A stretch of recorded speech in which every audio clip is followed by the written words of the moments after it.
Attention, qui que vous soyez, attention, cette fréquence est exclusivement réservée aux urgences. Sans blague. Et vous croyez que j'appelle pour commander une pizza?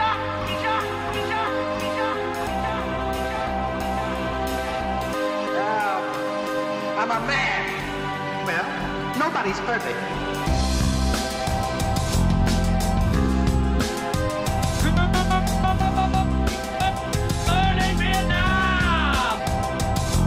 Je veux dire, j'ai l'impression d'aimer moins le cinéma qu'il y a un an. Uniquement parce que j'ai fait un film et que ce film a plu et comme ça, alors je souhaite que mon second déplaise énormément et que ça me donne envie de faire du cinéma de nouveau. D'accord, faisons comme ça. Ravi de t'avoir revu, l'ami. Bonsoir à toutes et à tous, bienvenue dans Cinémascope. On vous souhaite une merveilleuse année 2018, pleine de santé, de joie et de films extraordinaires, tout comme l'an passé. D'ailleurs, la semaine prochaine, donc, on fera la traditionnelle émission top et flop de l'année 2017. Aujourd'hui, on revient donc sur les tout derniers films de l'année 2017 avec 6 films précisément. Tout l'argent du monde, La promesse de l'aube, Jumanji, Wonder, Ghost Story et The Florida Project. Le quiz de Marie et Simon revient. Notre équipe ce soir, Marie, Simon, Nina, Maxence, William, bonsoir à vous. Bonsoir, bonne année. Et bonne année. On passe tout de suite à la partie news. Channel 4 News with 5-time Emmy Award-winning anchor Ron Burgundy. Chamkine Sports. Alors on va commencer avec une actualité qui a quelques jours maintenant, donc c'était les Golden Globes donc, qui avaient lieu dimanche. Donc le grand gagnant c'est Three Billboards, Les Panneaux de la Vengeance, même si donc beaucoup de films ont remporté de prix, puisque bon, comme c'est divisé pour les Golden Globes, contrairement aux Oscars, en général c'est plus partagé. Donc le meilleur film, donc on le disait, c'était les panneaux de la vengeance, pardon. Donc la meilleur film comédie ou comédie musicale. Donc c'est Lady Bird de Greta Gerwig. Meilleur acteur Gary Oldman, donc pour Les Heures sombres. Meilleur acteur donc dans une comédie cette fois, James Franco, on reviendra là-dessus d'ailleurs. Meilleure actrice Frances McDormand pour Trois Panneaux de la Vengeance. Meilleure actrice pour une comédie, Saoirse Ronan pour Lady Bird. Meilleur réalisateur, donc cette fois Guillermo del Toro, donc pour un film qui n'était pas primé autrefois. Donc c'est lui qui est passé devant Christopher Nolan notamment, puisqu'il y avait Dunkerque aussi en compétition pour le prix du meilleur réalisateur, pour son film La forme de l'eau qui sortira en février. Meilleur acteur dans un second rôle, Sam Rockwell pour Panneaux de la Vengeance. Meilleure actrice dans un second rôle, Allison Janney pour Moi, Tonya. Meilleur scénario, Trois Panneaux de la Vengeance. D'ailleurs, le prix du meilleur scénario a été donné par Kirk Douglas, donc qui est venu avec ses 100 ans. Donc c'était assez rare de le voir sur les plateaux depuis quelques années. Meilleure bande originale, donc La forme de l'eau aussi. Alexandre pas mal de Desplat, prix. Ouais, Alexandre Desplat qui revient aussi. Il a fait je sais pas combien de musique cette année, c'est un truc de dingue. Cyberbeacon. Oui, non mais même 12 jours, c'était lui derrière. Coco, film d'animation, aucune surprise, évidemment. Il y a aussi, donc pour ne plus parler de prix, il y a aussi le discours de Oprah Winfrey qui a fait beaucoup parler, donc qui était venu pour récupérer son prix Cécile B2000. Donc elle a fait un discours donc suite au Weinstein Gate, on va dire. Quoi ? Multiples affaires. Oui, voilà. D'ailleurs, est-ce que tu peux en parler, vu que c'est grâce à toi que j'ai eu l'information sur James Franco, puisque c'est sorti juste après son prix, je crois. Donc il y a eu la nuit des Golden Globes, et donc l'après-midi qui a suivi, donc il y a l'affaire sur James Franco qui est sortie, donc il a été accusé d'affaires sexuelles, comme un peu comme Weinstein, je sais pas comment le dire, d'agression sexuelle, et voilà. Et du coup il y a des affaires de 2014 qui sont ressorties, parce qu'en 2014 apparemment il avait déjà fait des agressions sexuelles sur de multiples réseaux sociaux, donc Instagram, Twitter, etc. Du coup pendant la soirée, étant donné qu'il y avait un badge Time's Up. Ouais. Oui, c'était le discours de Oprah Winfrey sur ce thème. Et du coup pendant la soirée des Golden Globes, t'as pas mal de femmes. J'ai pas compris ta phrase. Il a fait des agressions sexuelles sur les réseaux sociaux. Ouais, ça aussi, j'ai eu du mal. Mais... non, j'ai pas. C'est sur les réseaux sociaux que. Il me semble que oui, il draguait ouvertement des filles sur les réseaux sociaux. William, on t'enverra Twitter et tout. En journalisme d'investigation, c'est quoi ça? C'est la fatigue, écoute. Qu'est-ce que je voulais dire? Et du coup, durant la soirée des Golden Globes, il y a eu pas mal de tweets de femmes qu'il a côtoyées et rencontrées, dont des femmes qui ont raconté des histoires qu'elles ont eues avec avec James Franco, des choses assez hard pendant la soirée. Du coup, c'était assez ironique vu qu'il avait le badge donc Time's Up qui est contre les agressions faites aux femmes qu'il y a eu cette année du coup. Ouais, l'hypocrisie de la scène quoi. Après, il y a eu plein d'autres trucs, donc il y a eu la petite phrase de Natalie Portman du coup. Ouais. Pour les réalisateurs. Donc, que des hommes. Mais c'était plus de l'humour qu'une réelle attaque, parce qu'il me semble que dans une interview à part, elle avait dit que non, enfin, c'était juste que, bah voilà, aux Oscars, s'il n'y a pas assez de femmes, c'est que justement, il y a peu de films réalisés par des femmes. Donc elle disait pas genre. Mais c'est déjà un problème finalement. Ouais. Bon, d'accord. Après, c'est une grosse figure du jeune mouvement Time's Up, c'est une grosse figure. Enfin, on la voit beaucoup sur les réseaux sociaux, parce qu'elle est très amie avec Jessica Chastain, du coup. Donc, c'est une grosse figure. Après, il y a eu aussi les multiples blagues du maître de cérémonie, j'ai oublié son nom. Mais Seth Meyers, non ? Ouais, Seth Meyers. Du coup, toute la soirée, il a fait des blagues par rapport à ça. Truc très drôle d'ailleurs. Et voilà. Du coup, t'as tout regardé ? T'as regardé Non, il y a juste une vidéo de 3 minutes de Combini, je crois, qui retrace un peu les blagues de la soirée. Franchement, elle était très très bon, du coup. Donc, il a parlé de Kevin Spacey, etc. Qui a reçu un Golden Globe d'ailleurs pour tout l'argent du monde. Vous l'avez pas vu, Kevin Spacey ? C'était une blague. C'était une blague. Non, c'était pas. Ça commence très mal, oui. Pourquoi tu parles de ça ? Je comprends pas. Je comprends pas. Rien à dire d'autre sur les Golden Globes non. Bah, l'année 2018 s'annonce pas mal, non ? Je trouve. Ah, tu veux dire avec les films récompensés ? Personnellement, The Shape of Water de Guillaume les Oscars, tu veux dire ? Non, l'année 2018. Non, l'année 2018. Lady Bird, moi personnellement, ça me hype beaucoup. Les 3 panneaux d'avancement, je me hype beaucoup. Et je sais que The Shape of Water, ça a l'air vraiment pas mal. Donc moi, j'attends beaucoup de cette année 2018.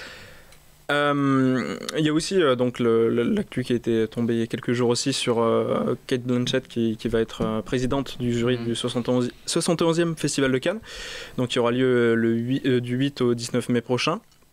Donc ça faisait depuis un moment qu'il n'y avait pas eu de présidente femme. Je crois que la dernière c'était Jane Campion, mais c'était la première ou je sais pas si c'était la première. Ouais, je crois que c'était la première. Il n'y a pas eu Isabelle Huppert avant ? Si, possible. Ouais. Non, Jane Campion, c'est la seule à avoir reçu la Palme d'Or en tant que réalisatrice. Oui. Mais c'était pas. Voilà. Donc la troisième. D'ailleurs, Jane Campion, qui était australienne aussi, d'ailleurs. Petite info, d'ailleurs, on va finir la partie news dessus. C'était. Elle est pas néo-zélandaise, Jane Campion. Il me semble. Oui, totalement. Ouais, bon. J'ai des news de même. C'est les mêmes. C'est pareil. Journalisme d'investigation, ce sera. Jane Campion est néo-zélandaise, c'est ça ? Oui, d'accord. Je crois. Oui, je crois. Et Mel Gibson est australien. D'accord. Voilà. Non. C'était une fausse info. Non. Fake news. Fake news, exactement. La dernière info, c'était sur Denis Villeneuve, puisqu'on en parlait il y a quelques mois. C'était donc son futur film sur Dune, donc l'adaptation qu'il allait réaliser, mais finalement c'est pas son prochain film, puisque il travaille sur l'adaptation d'un film sur Cléopâtre, donc l'adaptation d'un livre qui s'appelle Cléopâtre une vie. Donc ça sera un biopic, mais il voudra pas, il voulait pas faire un film comme un blockbuster, un peu à la Cécile B2000, comme ce qu'il avait fait, c'est-à-dire avec un film de 3 heures. Bon, même si moi j'y crois pas trop. Denis Villeneuve qui a un film de moins de 2 heures, j'y crois pas. Mais apparemment il devait faire un film assez court, mais ce sera sous la forme d'un thriller. Donc pourquoi pas un thriller donc en Égypte, ça a l'air intéressant, et c'est écrit donc par David Sharpa, donc le scénariste de Tout l'argent du monde dont on va parler tout à l'heure. On fait notre première pause musicale avec Alice Cooper, Billion Dollar Babies.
I'm so scared your little head will come off in my hand.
Alice Cooper avec un de ses classiques, Billion Dollar Babies, sorti en 1973 sur l'album du même nom, l'époque où Alice Cooper réalisait un minimum un album par an. Cette chanson écrite avec beaucoup d'humour et d'amour, c'est selon, parlait d'une poupée gonflable dont Alice Cooper serait tombé amoureux transi, et il s'éclate comme ça à évaluer, comme un kidnappeur, sa valeur pendant toute la chanson. Petite chérie, qui vaut $1 milliard, téméraire comme un parieur, tu ne vaux peut-être qu'$1 million. Par un drôle hasard, donc quelques mois après la sortie de ce titre, donc en 1973, qui fut un succès planétaire, le petit-fils de l'homme le plus fortuné de la planète, Jean-Paul Getty, fut kidnappé à Rome. Les ravisseurs demandaient un beau pactole, donc $17 millions US précisément, environ 87 millions de francs à l'époque, soit 17 millions de poupées gonflables pour Alice Cooper. Et le dernier, Ridley Scott, Tout l'argent du monde, toujours en salle, revenait sur ce fameux kidnapping. You carry a gun, Mr. Chase? I never bothered. Ruins the line of your suit. You used to be a spy. My child is a prisoner. $17 million. All they will take is eye, his ear, the hand, and don't tell me you don't have the money.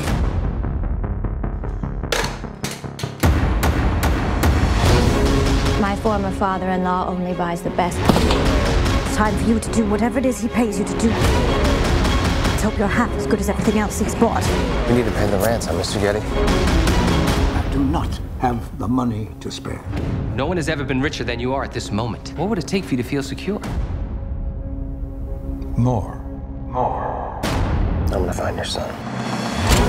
Getty, BBC! You're protected from every threat.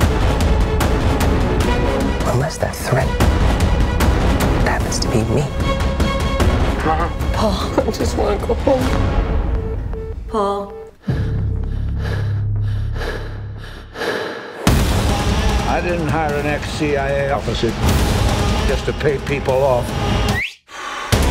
I hired you to do things that other people can't or won't do. We have to be willing to walk away. He's my son. I can't walk away. I don't think it's about money. It's about power. Business. Terry. Family. Tell him I'm coming.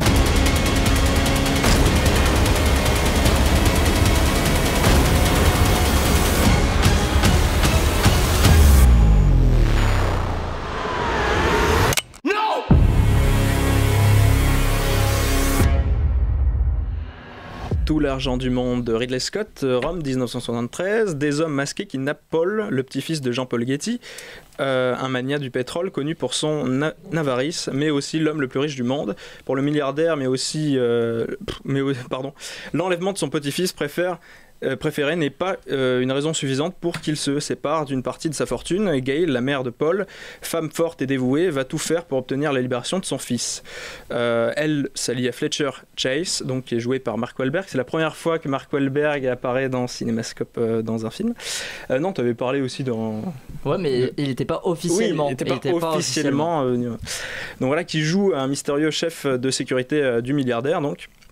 Alors tous deux se lancent dans une course contre la montre face à des ravisseurs déterminés, instables et brutaux. Qui souhaite commencer sur le dernier film de Ridley Scott ? Personne, ok. Comme d'hab. Ouais, c'est ça. Je vais y aller parce que personne se mouille comme d'hab. Alors il faut que je retrouve mes fiches. Voilà, sur ce coup, donc, comme t'as pu déjà un peu le dire, je suis pas très objectif parce que j'aime bien Ridley Scott, bon, pas tous ses films, mais la plupart, et j'apprécie énormément Mark Wahlberg. Et du coup, j'ai bien aimé, même si je trouve un peu mou parfois, mais c'est peut-être parce que aussi l'enquête était comme ça. La construction du film aussi, avec les flashbacks, j'étais pas non plus très très fan. Mais sinon, j'ai beaucoup aimé. Déjà, la mise en scène est très classique et tout, c'est efficace, mais c'est surtout le travail sur la lumière, sur les lignes dans l'image, la fumée aussi. Ça, direct, tu reconnais quand il y a beaucoup de fumée, comme ça, tu reconnais Ridley Scott. Ça fait très 80, un peu bouche d'égout new-yorkaise. Là, c'est en Italie, et ça, j'aime beaucoup. Ça donne un petit côté un peu épique. James Gray aimerait bien, je pense, parce qu'il aime bien ce genre de truc, mais là je m'égare, quoique James Gray et Mark Wahlberg, voilà. Ça donne vraiment son charme pour ce retour dans les années 70. Les 2h15, elles passent super bien aussi. J'étais étonné que le film soit aussi long. Le personnage de Christopher Plummer, Kevin Spacey, Paul Getty est vraiment très bien écrit. C'est là où il y a toute la puissance du film, je pense, c'est quand c'est sur ces scènes où il parle de l'argent, tout ça, la petite statuette au début qui revient à la fin, tout ça. Finalement, en fait, donc Christopher Plummer qui remplace Kevin Spacey, moi je l'ai pas senti, je l'ai pas senti, même je l'ai senti même taillé pour le rôle un peu. Ah ouais, par contre, s'il y a un truc qui était pas taillé, c'était la veste de Mark Wahlberg qui était mal taillée. Mais parce que les faux raccords. Ouais, la première séquence. Ouais, non, le rôle. Voilà. C'est vrai que pour l'intégrer c'est un peu compliqué. Ils l'ont. Oui, mais Christopher Plummer connaissait le rôle depuis le début de toute façon, puisque c'était lui qui était. Ridley Scott le voulait à la base et c'est. Je crois que c'est la Fox qui produit. Non, je sais plus. En tout cas, le studio voulait pas de lui, voulait quelqu'un de plus bankable. D'ailleurs, c'est son petit-fils qui joue Charlie Plummer qui joue le Getty qui se fait enlever. Mais ouais. Pour Mark Wahlberg, et si tu regardes bien, tu as une première séquence où il est avec Michelle Williams, donc c'est des plans qui n'ont pas été retournés, tu le vois, il est bien dans sa veste et tout, il est assez musclé. Puis la séquence juste après, avec Christopher Plummer, c'est sa première apparition, il est tout fin, Mark Wahlberg, sa veste elle est toute large et tout, parce que je scrute bien Mark Wahlberg, bien sûr. Et ça faisait vraiment bizarre, son visage était très fin, on voyait que, je sais pas, il avait perdu du poids peut-être pour son prochain rôle ou un truc comme ça. Et ça faisait bizarre, mais sinon, c'est vrai que ça ne se remarque pas trop. Pour Plummer et Spacey, ça se remarque à deux moments, je trouve, dans le film. C'est l'extérieur au Maroc. L'Arabie Saoudite. Je trouve que c'est vraiment très très flagrant. Et au début, c'est déconcertant même. Pardon, on est vraiment calé aujourd'hui. La précision. Bon, ce plan d'extérieur. Si tu plies la carte, ça se touche. Oui. Exactement. Donc là, je trouvais que ça se voyait quand même pas mal. Bien. Mais après, c'est vrai que c'est très bluffant. Et Christopher Plummer, pour faire ça en un mois, c'est quand même exceptionnel, je trouve. Parce que c'est le retard, très très Ah ouais. Il n'y a pas besoin d'autant maquillage, quoi. Oui, c'est vrai que Kevin Spacey, il était vachement maquillé sur les premières bandes d'annonces et tout. Et lui, il est tel qu'il est, et ça marche vraiment très bien. J'ai apprécié le film. Je trouve que c'est la tendance de Scott de faire des films un peu plus timorés, on va dire, dans le sens où c'est pas aussi pas des films majeurs, quoi. C'est ça que je sais pas majeur, parce que d'un côté je trouve qu'il a une puissance un peu discrète, ce film, notamment sur le pouvoir de l'argent, etc. Mais je pense qu'on retrouve aussi financiers. Un peu toutes les thématiques que Scott avait déjà, tu vois, les trucs, il y a des scènes qui sont filmées comme au début d'Hannibal Lecter. il y a 10-15 ans. Dans Rome, on retrouve ça. Traqué aussi, ça c'est dans les années 80, c'est vraiment un film pas très connu de Ridley Scott, mais il y avait aussi tout ce truc sur les policiers, la protection policière. Et c'est tous des trucs en fait, et on retrouve Ridley Scott finalement. Bon, c'est sûr, c'est pas de la science-fiction tout ça. Et puis, l'argent dont tu parlais. Ouais, je trouve que ça marchait bien, cette situation qui est constante tout le film, et qui finalement c'est cet enjeu de l'otage, de la prise d'otage et de la demande de rançon, et qui évolue par petites touches. Il y a le combat aussi de Michelle Williams, qui est vraiment qui je trouve est un personnage féminin qui était très fort et je trouve qu'elle porte un peu je te le dis, je suis pas trop fan de Mark Wahlberg, mais là je l'ai bien aimé, mais Michelle Williams, c'est vrai qu'elle est un peu au-dessus. Enfin, je trouve qu'il y a un degré d'écart. Celle qui fait... Enfin, Mark Wahlberg, il apporte le soutien. Ah, c'est un second rôle, Mark Wahlberg, dans ce film. Ouais. Mais du coup, par contre, ouais, peut-être le petit bémol, c'est la fin qui manque... moi, je m'attendais Il n'y a pas de montée, quoi. Ouais, c'est expédié. Ça montait bien, on se dit, il va y avoir... Ça va être un truc... Ça chauffait, ça chauffait. Et tout, là. Ouais, dans le dénouement. Et finalement, ça se dénoue assez facilement. Et simplement, donc d'un côté on est rassuré parce qu'à un moment on a peur de ce qui va se passer quand même. Mais je pensais qu'il jouerait plus avec ça. Et finalement, pas tant que ça. C'est ce qui est peut-être un peu dommage. Mais sinon, Et tu t'attendais à quoi comme fin par exemple? Par exemple, suspense et tout, je pense. À un moment, par exemple, bon, du coup, on va un peu raconter la fin, mais Mark Wahlberg il retrouve Paul, voilà, merci. Et seulement il sait pas qui c'est lui. Donc du coup il s'éloigne, il part, et on a l'impression qu'il va tomber, et c'est comme si finalement il avait la solution devant lui, c'est Mark Wahlberg qui est là, qui le retrouve. Finalement il s'éloigne je pensais qu'il allait tomber sur un méchant et qu'il y allait avoir gunfight et compagnie, tout le délire. Et finalement ça se résout de manière un peu plus simple. Il y a un acteur dont on parle pas trop, Romain Duris. Donc je voulais en parler moi. Romain Duris, j'avais peur de son personnage et tout. Bon, en plus, mais ça c'est classique Hollywood, prendre un acteur étranger, français ici, pour jouer un italien. Bon, voilà, ça arrive souvent. Mais je trouve que c'est un des personnages les mieux écrits du film. Il est super bon dedans, et c'est peut-être son personnage, c'est peut-être un des plus creusés avec celui de Christopher Plummer, j'ai trouvé carrément. Je pensais qu'il aurait un tout petit rôle, et il y a un truc en lui, il est ni super bon ni super méchant, tu vois, il y a un truc, et ça marchait très très bien, je trouvais, avec les appels téléphoniques et tout. Quelque chose de naturel qui porte sur lui. Il a tout de suite une sympathie en fait, et j'ai trouvé vraiment bon. D'autres avis sur moi je suis un petit peu moins positif que Simon et Maxence. Du coup, le film n'est pas mauvais, mais je le trouve moyen, assez oubliable du coup. Et après, pour répéter un petit peu ce qui a été dit, Simon, je suis d'accord avec lui sur le fait que la réalisation, donc elle est totalement classique, rien de foufou, mais ça passe. Les éclairages et la lumière, c'est très bien. Quand tu compares une réalisation classique comme ça avec celle qu'on aura dans Jumanji après, tu dis waouh.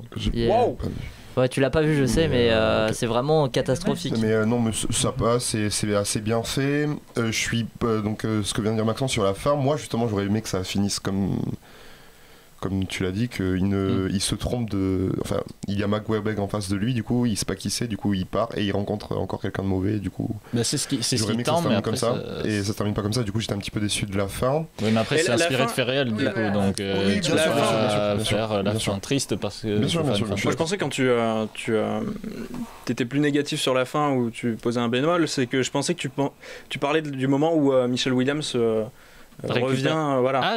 Ça justement, j'ai trouvé ça c'est bien, parce que même si le film du coup a cet aspect moralisateur qui revient, et ça c'est assez bien de le refaire sortir juste à la fin, alors que pendant tout le film tu suis juste l'enquête et pas forcément cette réflexion qu'a le personnage de Michelle Williams qui vraiment comprend pas le choix de son ex-beau-père, voilà.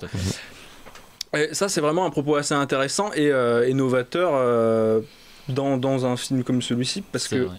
Et je rajouterais aussi que, je sais pas comment vous l'avez interprété, mais je trouvais que ce fait qu'elle hérite un peu de tout ce qu'il a, c'était un peu, est-ce que tu vas suffisamment te battre pour pouvoir mériter cet héritage? Parce qu'à la fin, lui, il est obligé, entre guillemets, de verser cet argent. Mais enfin, Mais une pourquoi partie. pas son fils? Moi, c'est ça que j'ai pas compris. Je comprends. Enfin, il y a son fils quand même qui est son vice-président, je sais pas trop quoi là. Bah, Et l'argent ne lui revient pas moi, du je tout. l'ai interprété du fait que après cette bataille du coup pour après la bataille que Michelle Williams fait pour sauver son fils et donc le petit-fils de Christopher Plummer, j'ai l'impression que du coup cette bataille, eh ben, il se rend compte de ce qu'elle est, que c'est une bonne personne et qu'il commence à l'humaniser et que du coup il voit à côté son fils qui est devenu un junkie et il se dit en fait elle est peut-être pas si mauvaise que ça, je me suis peut-être trompé sur elle. Il y a une lueur d'humanité sur sa face. Voilà, peut-être à la fin. Tu vois. Et je trouvais qu'il y avait vraiment cette course au mérite. Vas-y. Bah Non, on voilà, va bientôt finir. cette course au mérite comme ça qu'à la fin elle est récompensée après, alors que c'est deux personnages qui s'opposent totalement pendant tout le film, quoi. Et pour cette histoire vraie, c'est assez tragique donc ce qui se déroule dans le film. Mais le pire, c'est que l'aspect le plus tragique de la vie de Paul Getty, donc celui qui est enlevé, vient après, parce que après il devient dépendant à la drogue et est devenu tétraplégique à cause de ça. Il a vraiment eu une vie assez difficile. Et donc c'est pas trop révélé dans le film, même à la fin. Peut-être qu'ils en parleront dans la série là, parce que Danny Boyle il va faire une série aussi. C'est pour ça qu'il voulait aussi absolument sortir le film avant, parce qu'il y a une série qui va sortir là dans pas longtemps, je crois. Qui va refaire donc l'histoire du film plus après. Qui a rien à voir avec le film, du coup. Oui, je pense que ça va refaire l'histoire du film et tout. On va passer à un autre film donc qui parle d'histoire vraie aussi, La promesse de l'aube, bande-annonce. Romain, mon fils. Romain, il y a un colis pour toi. Je crois que jamais un fils n'a haï sa mère autant que moi à ce moment-là. Général. Ambassadorem Franci. Pisajem. Cavalerem legi honorovei. Mais je dois à ce rire ce que je suis. J'étais résolu à devenir tout ce qu'elle attendait de moi. Non, pas peintre. Van Gogh s'est suicidé à 35 ans. Je veux que tu sois célèbre de ton vivant. Nous nous résignâmes à la littérature. Il y a 3 raisons qui méritent que tu te battes. Les femmes, l'honneur et la France. Tu seras Victor Hugo. Romain, qu'est-ce qui se passe? Tu veux pas me foutre un peu la paix et t'occuper de ta vie?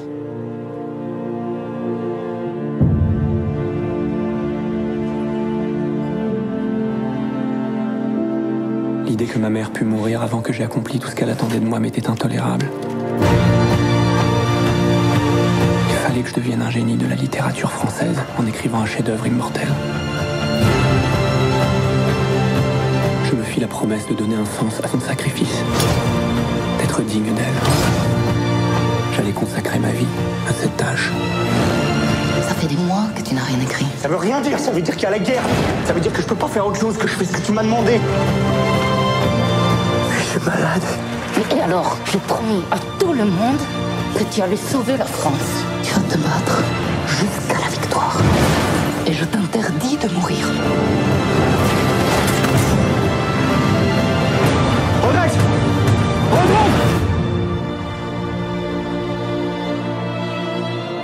Mais sans doute n'est-il pas permis d'aimer un seul être à ce point, fût-il votre mère.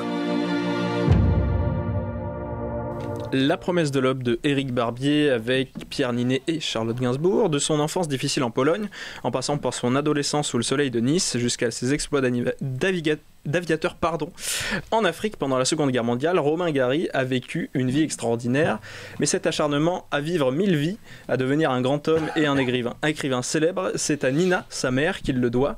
C'est l'amour fou de cette mère attachante et excentrique qui fera de lui un des romanciers majeurs du XXe siècle, à la vie pleine de rebondissements, de passion et de mystère, mais cet amour maternel sans bornes sera aussi son fardeau pour la vie. Qui souhaite commencer ? Je veux bien. Vas-y Maxence. Je vais bien commencer. Donc direct je vous dis, je n'ai pas lu le livre de Romain Gary, donc je vais parler du... Pardon ? Tu l'as lu ? Passe la parole. Je lis beaucoup Romain Gary, j'aime bien. D'accord. Bon j'ai découvert... Et tu as pas vu le film, Nico ? Non. D'accord.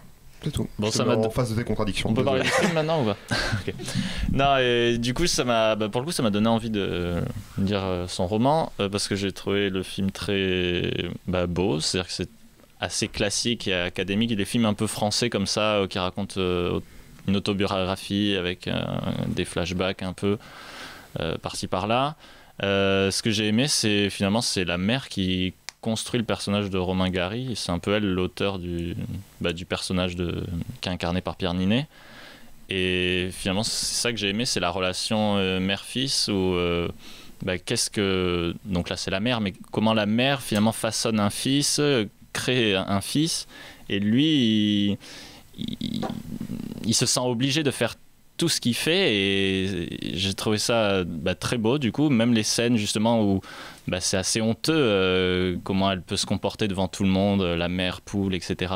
Et lui il répond toujours avec, par exemple à un moment il lui répond par un câlin, et il assume tellement ça parce que finalement elle l'a tellement protégé dans des milieux qui étaient très difficile, dans des moments très difficiles, elle a toujours aimé pleinement. Alors certes, c'est vraiment trop par moment, mais il est conscient de ça et il se sent du coup à la fois obligé, en même temps c'est sa réponse parce que il sait tout ce qu'elle a fait pour lui, et je trouvais ça très beau. La scène du câlin justement, c'est la scène où on sent qu'il a peut-être changé et qu'il est moins amoureux de sa mère peut-être. Non, je n'ai pas trouvé. Parce que rappelle-toi, c'est le moment où il y a un laps de temps où justement il a honte et il ne fait rien. Oui. Mais qu'est-ce qu'il fait ? Il lui fait le câlin, oui, quand même. Il y a cet instant d'hésitation qu'il n'y a pas tout le long du film. Non, c'est le moment, effectivement, je suis d'accord. Après, c'est peut-être le moment le plus fort, justement, peut-être parce qu'il y a cette hésitation. Je trouve aussi que c'était beau parce que finalement, c'est sa solution à lui, c'est toujours finalement lui rendre ce qu'elle lui a donné, quoi. Et une autre partie du film, les scènes de bataille aérienne que j'ai trouvé, c'est pas le centre du film, mais elles marchaient de façon remarquable. J'ai jamais vu dans un film, on est de cette façon dans un cockpit. Il y a une grandeur, il y a plein d'avions qu'on voit autour. C'était vraiment très bien réalisé. Mais pareil pour cette scène où il guide à l'aveugle un autre. Finnegan Oldfield. Voilà, un autre aviateur. Qui marche très très bien, et pareil pour la fin où l'émotion l'emporte vraiment sur le film. Donc j'ai apprécié. Après, je suis totalement conscient qu'il y a des faiblesses. Je pense au tout début du film aussi, qui est un peu déjà vu, on va dire. Voilà, je sais pas si vous avez des commentaires. Moi je suis plutôt d'accord avec toi. Moi j'en entendais pas grand chose. Je pensais, vu la longueur du film qui durait 2h15, je pensais me faire un petit peu chier, vu que ça ressemblait à un film français, comme tu l'as dit, assez classique. Et au final, non, je suis d'accord avec à peu près tout ce que tu as dit. Pour moi, le film, il a commencé à partir du moment où on arrive à la Seconde Guerre mondiale. Pour moi, la partie. Non, je suis méchant. Non, il commence quand il est adolescent, mais pour moi, la partie de son enfance, c'est la moins intéressante du film. C'est celle où j'étais pas du tout dedans, et puis à partir du moment où il devient un petit peu réellement lui-même, Romain Gary, dans son adolescence, l'évolution de sa personnalité devient intéressante. Et bon, moi, la Seconde Guerre mondiale, c'est quelque chose qui m'intéresse beaucoup, du coup forcément cette partie de l'histoire m'intéresse. Et comme tu l'as dit, c'est vrai que les scènes dans le cockpit et les scènes d'avion sont super bien faites. Et après moi, le personnage de Charles Gainsbourg, il m'a même insupporté dans le film, là, cette mère poule horrible. Je me suis senti gêné, j'étais vraiment Pierre Ninet, j'étais gêné, j'avais envie de me cacher, et ça me gênait horriblement dans la salle. Et après, sinon, Pierre Ninet est vachement bien dans le film, je le trouve très très très très bon, comme toujours, j'ai envie de dire. Égal à lui-même, ouais. Égal à lui-même, toujours très très bon. Bon, Charles Gainsbourg, même si j'ai du mal avec elle, je la trouve quand même très très fort dans ce rôle. J'ai trouvé bluffante parce qu'elle est pas dans le même registre que d'habitude quand même. Hein. Elle est plus expressive. Oui, elle est moins dans ce rôle de femme noire. Et même l'accent, j'ai trouvé que c'était que ça passait très bien. Elle le tient sur tout le film. Ça m'a plus gêné. qu'elle le tient sur tout le film que Garel dans Le Redoutable par exemple, tu vois, en termes d'accent. Garel dans Le Redoutable, j'ai trouvé ça plus appréciable et mieux fait, alors que Charles Gainsbourg, ça m'a plus gêné cet accent-là, tu vois.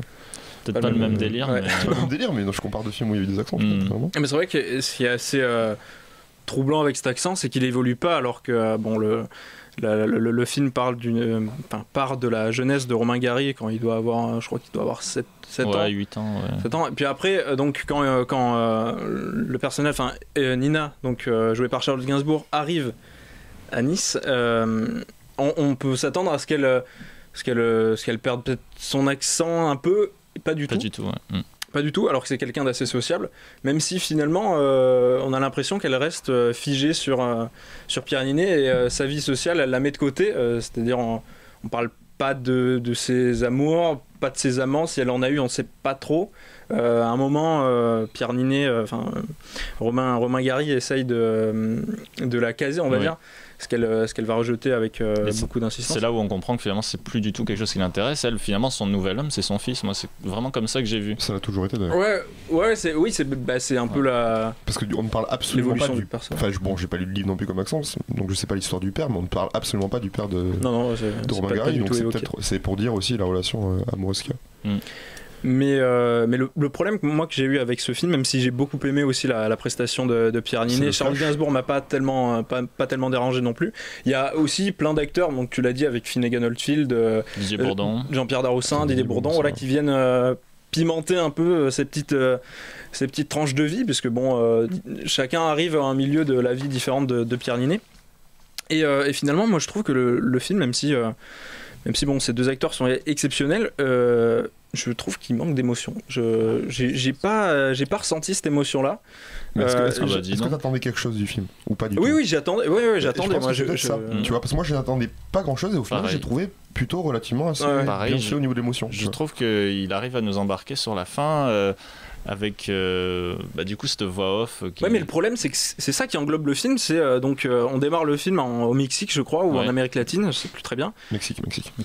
Et non, parce qu'il dit amenez-moi à Mexico. Emmenez-moi à Mexico. On est à 3 jours de Mexico, donc il y a le jour des morts en fait. Je sais pas s'ils sont, enfin voilà, Mexique, mais en tout cas ils sont en Amérique latine. Et donc t'as ce personnage, enfin t'as Romain Gary qui doit être assez âgé dans cette scène-là, qui est mal, qui est pas bien. On comprend pas tellement pourquoi à ce moment-là de sa vie, parce que il fait une crise d'angoisse, crise de panique, qu'on va suivre par petites scènes pendant tout le film, et on va y revenir à la fin. C'est assez classique, ça, c'est assez académique, mais je comprends pas. Déjà Pierre Ninet, je le trouve pas bon à ces moments-là, je le trouve pas vrai. C'est assez frustrant, parce que je trouve qu'il est excellent dans toutes les autres scènes, sauf quand il joue Romain Gary âgé, et du coup ça m'a un peu gâché le film, je trouve. Donc c'est revenir là. Moi, ce qui m'a un petit peu gêné à ces moments-là, c'est j'aurais aimé un petit peu plus d'explications sur la scène, enfin sur la relation qu'il entretient avec sa nouvelle femme, pas nouvelle femme, on ne sait pas, on ne sait rien. J'aurais mis un petit peu plus de. Mais c'est aussi, on n'y croit pas du tout. On ne croit pas à sa relation. Parce que oui, il avoue. Mais parce que en fait, j'ai l'impression que ce qu'avait voulu faire, j'oublie tout, Eric Barbier, pardon, c'est je sais pas si c'est dans le livre, Marie, tu peux nous le dire aussi. C'est donc comme on a Charlotte Gainsbourg, Nina qui jartent comme ça les aventures, ou qui essaye de se consacrer à son fils. On a à la fin de sa vie Romain qui se consacre à sa mère, même si elle est plus là, mais à la fin quand lui elle a une 60aine d'années, il y repense et il se dit la femme de ma vie c'est ma mère, en fait. C'est un peu ça que j'ai ressenti, mais le problème c'est que ça marche assez peu, je trouve, de le faire avec cette dernière partie de sa vie, et je sais pas, j'étais un peu déçu. Mais c'est vrai que c'est le début du film, commençait par un peu la fin de sa vie, on va dire, enfin une partie qui est bien après le final du film.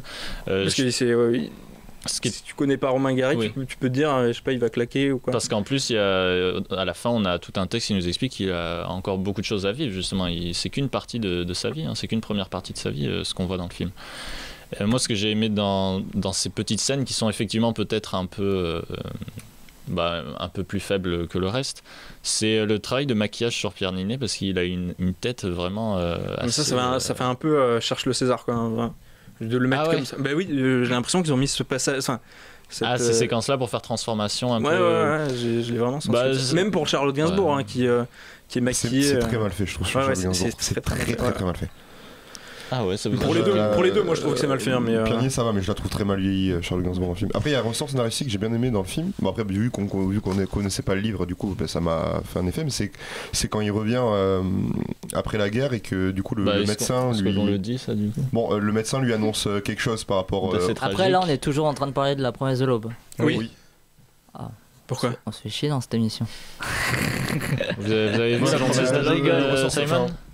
Vous avez vu La Promesse de l'Aube ? Est-ce que tu l'as pas vu ? Non. T'es passionnant quand tu parles de cinéma, on le sait tous. Non, je suis pas passé dans il y aura une demi-heure sur Jumanji. C'est quoi ton ressort scénaristique ? Vas-y. Non, mais sans spoiler, c'est la scène où il revient, il parle au médecin, et du coup lui annonce que je ce qui suis se passe ton par père. rapport aux lettres. Et du coup, moi, je trouve ça intéressant. Entièrement d'accord avec toi. J'ai trouvé que. Ne connaissant pas l'histoire, je trouve ça intéressant. Pareil, c'est très émouvant cette fin. On va finir donc sur La promesse de l'aube. Tu vois, il en avait marre aussi, Raphaël. Exactement. On va passer à un film un peu plus funky avec beaucoup plus d'action. Jumanji, bienvenue dans la jungle de Jake Kasdan. Bonne annonce. Super. Fun group. Welcome to detention. Spencer, Bethany, Fridge, Martha. You're all here for a reason. You know what it is. You should be thinking about who you are and who you want to be. Fortunately, you'll have plenty of time to figure that out while you're cleaning out the basement. That sucks. Yo, hey Spencer, what's this? Jumanji, a game for those who seek to find a way to leave their world behind. What are those? Avatar names, so you pick a character and then you're that person in the game. Which one do I pick? I don't think it matters that much. Should we play? What's going on? What's up with your hand? Holy shit!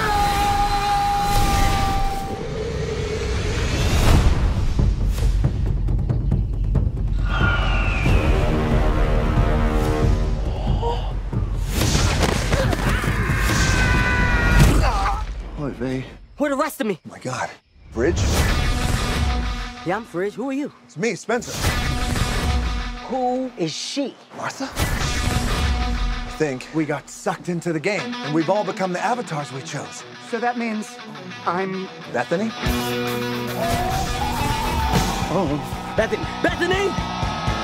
No! I'm an overweight middle-aged man. Welcome to Jumanji. Everybody run! Why am I going so slow? Welcome to the jungle. It gets worse every day. Wow. Learn to live like a animal in the jungle where we play. You gotta go for what you see. I have to warn you, I think I'm a very strong puncher. Wow! He's so good at that.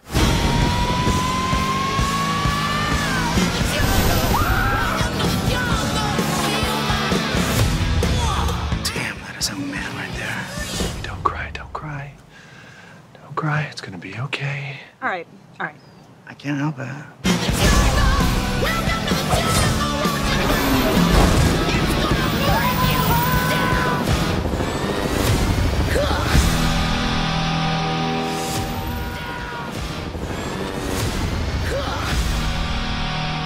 Jumanji, bienvenue dans la jungle, avec un vol de la musique de Guns N' Roses, donc de Jake Kasdan. D'ailleurs, faut pas confondre Bienvenue dans la jungle tout court et Jumanji, Bienvenue dans la jungle, qui sont deux films avec Dwayne Johnson, mais qui sont complètement différents. Bienvenue dans la jungle, c'est Peter Berg qui l'a réalisé. D'accord. Donc là, il s'agit donc de la deuxième adaptation donc, du livre Jumanji, après le célèbre avec Robin Williams en 1995.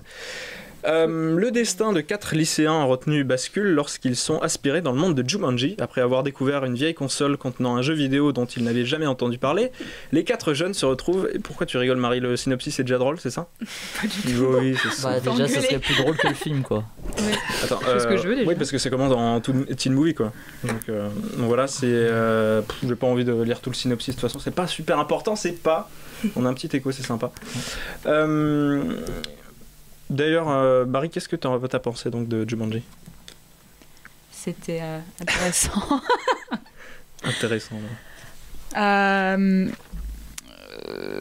Il faut rappeler déjà que t'es une fan. Je suis une fan du premier film, ouais. J'adore le premier film. Je l'ai vu des centaines de fois.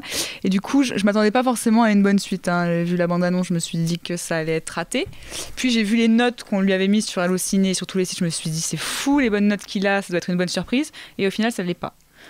Donc en soi, je m'attendais un peu à ça. Ce qui est intéressant, c'est l'évolution qu'ils y ont apporté, l'esthétique jeu vidéo. C'est une fausse évolution. Tu permets, s'il te plaît, Simon? Oui, mais on reviendra, je vais revenir dessus de toute façon, vas-y.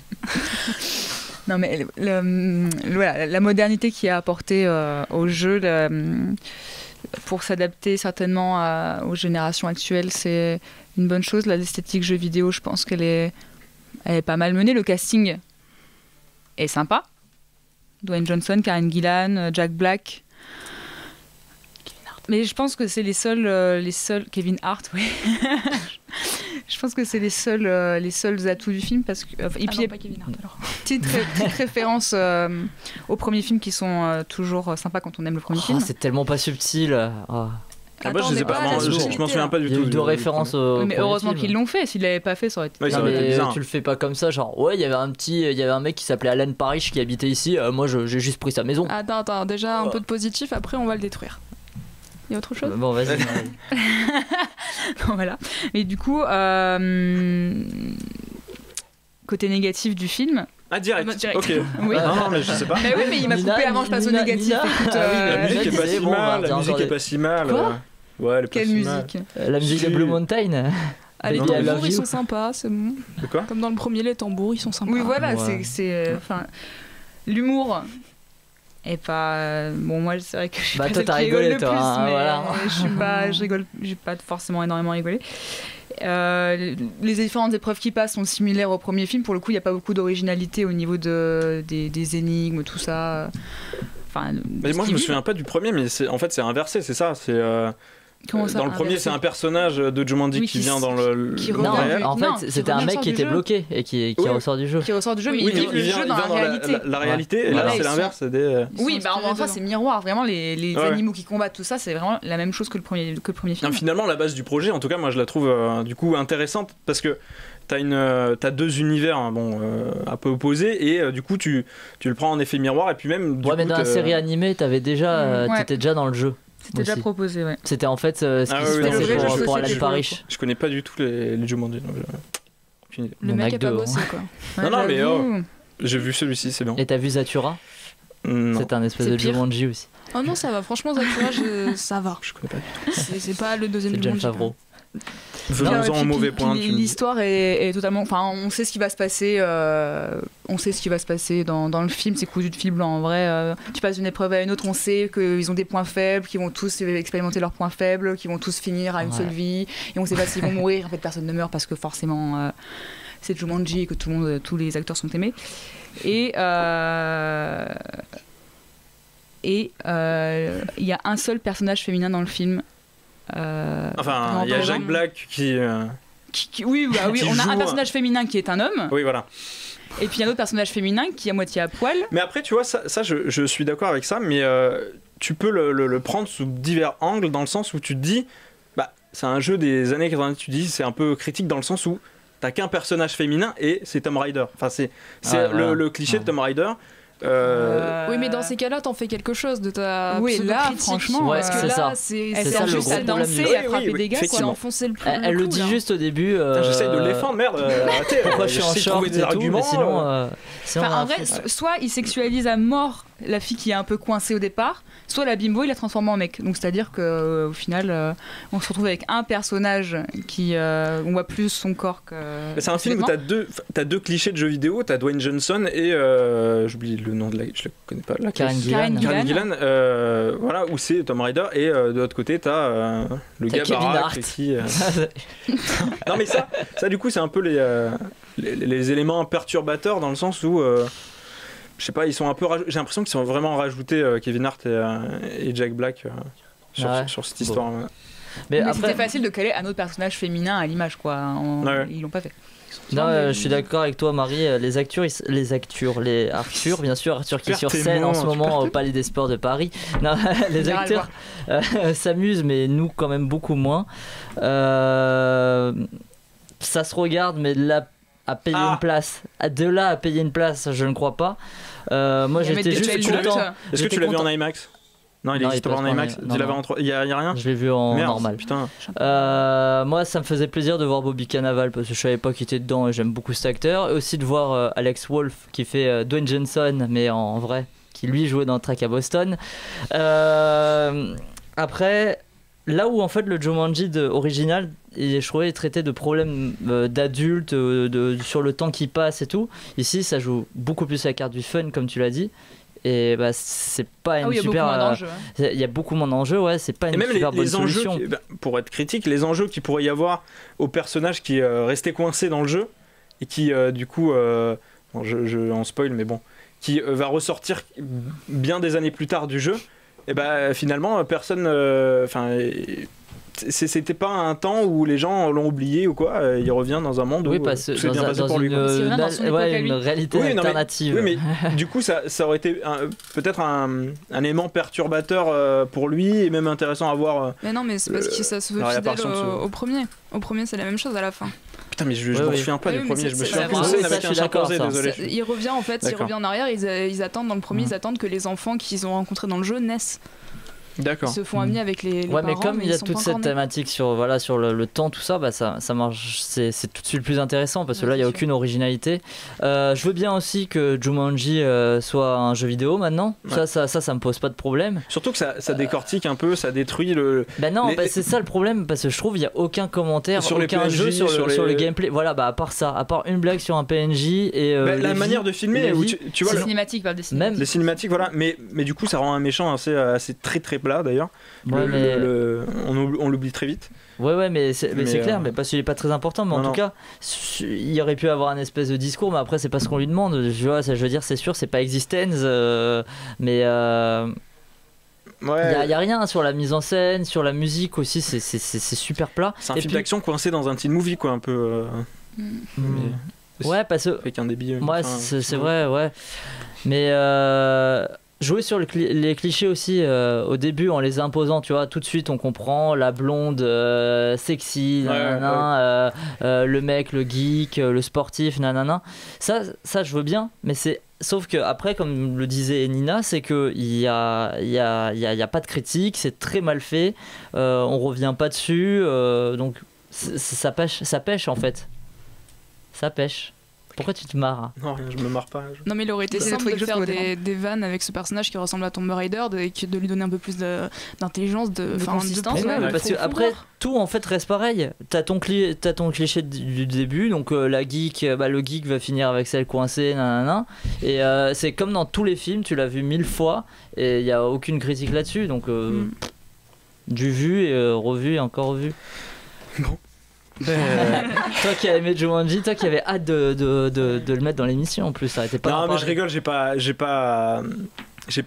adoré Jumanji, c'est juste que ça m'a fait un peu plaisir de voir un film comme ça, mais c'est vraiment, comme on dit, mais c'est un truc facile, voilà, à voir. Mais ça t'attend top 1 de l'année. Quoi, Jumanji? Dans le top 3, désolé. D'accord, bon, il y en a certains qui ont mis Rogue One en top 1, donc on peut mettre Jumanji. Ah non, quand même pas. Je peux finir de le défoncer ou pas? Pas de folie. Vas-y. Ah, merci. Fais-toi plaisir. C'est fait pour ça. C'était l'année dernière, Rogue One. Pardon. Putain, mais j'en ai marre. C'est lui là. Non, franchement, juste l'humour lourd. Aucune nouveauté. En même temps, il y a Kevin Hart. En même temps, il y a Kevin Hart, mais j'ai envie de te dire, j'avais envie de voir un autre humour, mais c'est le même sur l'humour sur le physique, quoi. Toutes les blagues sont centrées sur le physique et la fille qui change de sexe, évidemment. Combien on a de blagues sur son pénis? Combien? Beaucoup trop. C'est vrai que la scène est énormément longue. C'est une scène qui est super longue. Mais ça a aucun rapport. Ça apporte rien. Ça fait pas avancer le récit. Moi, ça me. Le public, qu'on avait dans la salle était énormément réactif d'ailleurs. Ça m'a un peu marqué sur ces scènes-là. Ouais, mais c'est un humour facile. Un peu de nouveauté, ça aurait fait du bien. Et en plus, j'étais forcée à aller voir ce film. Pas le voir déjà de base. On t'oblige à rien, Nina. Si, il m'a obligé. Elle était sous la contrainte d'une arme, je crois. Effectivement, c'est ça. Ouais. Exactement. Par contre, t'étais pas sous la contrainte pour aller voir Wonder. Super transition, pas du tout. Je l'ai pas vu. Vous en avez parlé. On écoute la bande annonce. My name is Augie Pullman. Next week, I start 5th grade. And since I've never been to real school before, I'm pretty much totally petrified. You don't want to walk up with your parents because it's not cool. But you're cool. I am, but technically most dads aren't. Neither are these helmets. Dear God, please make them understand. I know I'm not an ordinary kid. I've had 27 surgeries, but none of them have made me look ordinary. I've never seen anything that ugly in my life. If I looked like him, I'd swear. I'd put a hood over my face. You are not ugly. You just have to say that because you're my mom. Because I'm your mom, it counts the most. Because I know you the most. Who is it that I aspire to be? That is the question that we should be asking ourselves all the time. Hey, Jack, come sit here. In a sec. I'd like to be able to control the weather. That would be your superpower? That sounds pretty lame. What would you do? I'd be invisible. You're the toughest kid in that school. Show them. You can't blend in when you were born to stand out.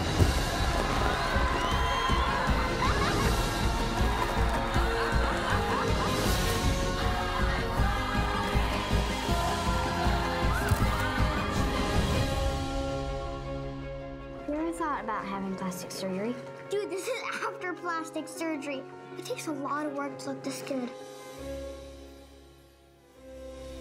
Wonder de Stefan Chbosky, le réalisateur qui nous avait apporté en 2012 Le Monde de Charlie, avec notamment Emma Watson. Donc c'est l'histoire de August Pullman, qui est un petit garçon né avec une malformation du visage qui l'a empêché jusqu'à présent d'aller normalement à l'école. Aujourd'hui il rentre en CM2 à l'école de son quartier, c'est le début d'une aventure humaine hors du commun. Chacun dans sa famille, parmi ses nouveaux camarades de classe et dans la ville tout entière, va être confronté à ses propres limites et sa générosité de cœur ou à son étroitesse d'esprit. Qui veut commencer donc pour parler de Wonder? Dans ton synopsis, c'est en CM2 qui rentre, c'est ça? Oui, c'est ça. Je crois que c'est un 6e. Mais après, c'est comme c'est pas pareil en France, aux États-Unis. On vient de me donner le synopsis. Non, mais je sais, je m'appelle Olivier Raphaël, donc voilà. Qui veut commencer? Marie. Vas-y, Marie. Marie, allez. Marie, parce que moi ça va être négatif un peu. Donc. Moi, ça va être essentiellement positif. C'est un film que j'ai énormément aimé, mais ça me touche beaucoup les histoires sur les enfants, sur le quotidien des familles quand il y a des handicaps, des choses dures à vivre. Et là, c'est toujours intéressant de voir des films qui s'intéressent, qui posent des interrogations sur le quotidien, sur des problèmes que n'importe qui peut vivre. Ça peut arriver à n'importe qui d'avoir un enfant malade, de s'en occuper. Et c'est intéressant de voir comment on gère ça au quotidien, comment les familles le vivent. Et le film est très bien fait, puisqu'il explique le point de vue de plusieurs des personnages. Le petit qui s'appelle Auguste. C'est pas le seul personnage au centre de l'image. Il y a le point de vue de sa sœur, le point de vue de ses parents, je ne sais plus, non. Non, c'est la sœur, la meilleure amie, le copain, son ami. Voilà, il y a le point de vue de beaucoup de personnages, comment ils vivent le handicap d'Auguste, justement. Et donc, ils n'ont pas mis non plus le handicap au centre du film. On voit les problèmes de chacun des personnages, leur quotidien à eux, et je trouve ça hyper intéressant. C'est mis par des panneaux qui annoncent les noms des personnages. Et en ça, je trouve que le film est bien construit. On pleure beaucoup. Enfin, moi, je pleure beaucoup. Et chacun son truc, hein, William, merci. Non, après ça se comprend, c'est pas méchant ce que je dis, pas du tout. Et je l'ai pas trouvé cliché non plus sur la représentation justement du handicap des personnages. Le scénario est assez bien construit, le casting est très bon. Je trouve que les acteurs jouent tous très très bien. L'humour, ça m'a fait rire pour le coup. C'est pas Jumanji, hein. C'est pas Jumanji, ça c'est sûr. Ça fait rire, ça fait pleurer et ça fait du bien. Voilà. Qui a été aussi touché que Marie par Wonder? Moi, d'ailleurs, je vais commencer juste par mes petits points négatifs parce que j'en ai pas beaucoup. Je trouve que c'est un film quasi sans fausse note. Ce que j'ai moins aimé, c'est les personnages et parfois leur relation qui est un peu facile. On sait tout de suite qui va finir avec qui, ce genre de choses. L'enchaînement des scènes aussi parfois était bizarre, mais bon, ça je me rappelle plus trop pourquoi j'ai écrit ça, donc je ne reviendrai pas là-dessus. Et la musique qui appuie aussi parfois un peu les émotions, mais sinon c'est une excellente surprise pour moi parce que j'avais peur que ça soit très mielleux, très mielleux, voilà, une mièvrerie comme ça là, mais ça a été tout le contraire. Je trouve que c'est admirablement bien écrit, comme tu en as parlé, Marie, voir ce film construit avec 4 portraits en fait différents, même si ça tourne toujours autour de Auguste, et ça j'ai trouvé vraiment ça super bien. Ça apporte de la profondeur à chaque personnage, ça apporte aussi leurs paroles. J'ai trouvé ça très intéressant. Et c'est-à-dire le film il est divisé par chaque personnage, il y a des parties avec chaque personnage. En gros, le film avance toujours un petit peu, mais parfois au début de chaque portrait, on revient un peu en arrière, on voit en fait on voit un peu un autre angle finalement. Et d'ailleurs, je trouve que Stefan Chbosky il réalise vraiment là avec ce film un film intelligent. On sent qu'il veut pas abrutir le public et qu'il essaye un peu de le pousser. C'est bien mis en scène, il y a quelques idées qui fonctionnent très bien, et ça parle d'un sujet grave aussi sans juger. Ça c'est destiné aux enfants, mais en même temps les adultes vont apprécier. C'est drôle, parfois même très drôle, les références à Star Wars aussi, des trucs comme ça, c'était super marrant. Non, c'est pas tire-larme, aucune mièvrerie comme j'ai dit. J'ai vraiment Ça prend été pas parti très non très plus. emballé. Maintenant, Nina, à toi de dire tout le contraire. Je vais parler avant Nina, du coup je vais laisser Nina à la fin pour les points de vue négatifs. Non mais je suis un peu d'accord avec ce qui a été dit par Marie et Simon. Du coup c'est vrai que c'est un plutôt bon film, un petit peu mielleux je trouve, mais c'est pas surfait, ça va quand même. Et donc oui, c'est assez susceptible, on le sent venir qui va être avec qui, comme tu l'as dit aussi. Et je trouvais ça aussi super drôle, comme tu l'as dit Marie. Et les acteurs sont vachement bons dedans. Et enfin moi qui est souvent un souci avec les personnages d'enfants dans les films, avec les thématiques de l'enfance, j'ai adoré dans ce film parce que les enfants sont intelligents, on les prend pas parti comme c'est des enfants qui ne comprennent pas le monde, c'est des enfants qui comprennent le monde, des enfants très intelligents qui ont des raisonnements presque d'adultes au final, et qui sont presque quasiment plus adultes que les réels adultes dans le film, j'ai envie de dire. Et non, c'est un film relativement bien fait. Et du coup, je vais laisser Nina finir par les points négatifs du film. Et donc du coup, en fait, je suis quand même d'accord avec vous que l'objectif est rempli. C'est l'affiche, les phrases sur l'affiche disaient que c'était vraiment le film qui allait vous faire vivre plein d'émotions. Je suis d'accord, il fait le Mais moi, le au taf. contraire, je pensais pas du tout aimer, tu vois. Et Ouais, mais l'affiche me rebutait un peu même. Mais tu bon. te rappelles un petit peu des phrases qu'il y avait sur cette affiche quand même, de la comédie qui vous fait du bien, des trucs comme ça, je crois. Des phrases comme ça, donc bon. C'est pour toutes les comédies aiment bien sortir ce genre de phrases. Un feel good movie, est-ce qu'on peut parler de... Un feel good, ouais. Moi je trouve qu'il fait le boulot, mais après, en ce qui concerne mon ressenti complètement personnel, je l'ai trouvé déjà vu, en fait. C'est une thématique qui a été abordée plein de fois déjà, que j'ai vu mieux abordée aussi, mais... Enfin, le truc du gamin qui est différent, qui est passionné de science, qui a du mal à se faire des amis, il est aussi dans un milieu aisé, grande maison, des parents aimants et tout ça. J'avais l'impression d'avoir déjà vu ce film, donc j'étais un peu déçue de ne pas avoir grande nouveauté là-dessus. Et par contre, au niveau du ressenti, c'était complètement l'inverse de Marie. Pour reprendre les termes de la frangine, elle dit que Augie c'est le soleil et les autres personnages sont en gravitation autour. Et moi j'avais vraiment ce ressenti dans le film. Bah oui, mais c'est ça. Oui, mais elle dit aussi tout ne tourne pas qu'autour de toi. Et j'avais envie de connaître plus de ces personnages. Il y avait des personnages qui étaient vraiment intéressants. Cette sœur, sa partie est géniale. Je pense que c'est la meilleure partie. Ouais. Celle de la sœur, c'est celle qui m'a le plus touchée. Je crois surtout que c'est quasiment le meilleur personnage du film pour moi. C'est touchant. Ouais, mais parce qu'elle est entre deux positions à tenir, c'est pour ça. On la laisse après, on la revoit plus. Après, il y a moi, celle que j'aurais vraiment aimé connaître un peu mieux, c'est Miranda, la meilleure amie. Ouais. C'est ultra complexe, ça se comprend, elle a l'air de pas avoir une vie vraiment facile. À la fin, d'accord, ok, en fait elle se reparle, on n'a même pas vu la scène qu'elle se reparle, mais elle se reparle quand même, et puis à la fin on la voit sourire, et puis c'est tout. Ses parents, on sait pas si ça va mieux, on sait pas si sa vie, on n'en sait rien, et j'aurais bien aimé la connaître un peu plus. Pareil pour le copain, on voit pas ses parents, je crois. Non. Y a plein de choses comme ça qui font que j'aurais bien aimé les connaître un peu plus. Le film dure combien? On voit pas non plus l'arrière-grand-mère de celle. Non, c'est pas une question d'arrière-grand-mère. C'était vraiment dommage. En rapport avec Augie, je sais pas, j'aurais préféré, moi, après je vous ai dit, c'est mon ressenti. Tu dois demander combien dure le film? 1h50. 3. Ouais, donc ça aurait été difficile de rajouter une partie pour la. Peut-être, mais ça aurait été envisageable, en tout cas, d'aménager quelques petits trucs. On va passer, si ça vous dérange pas. Enfin, je sais pas, vous avez rien d'autre à dire? Non, c'est vrai, je l'ai dit comme si. Comme si tu revenais sur le plateau Alors maintenant. Chaque auditeur sait très bien que j'étais là à vous écouter, à boire vos paroles. On va passer donc au 5e film, A Ghost Story de David Lowery. Bande annonce.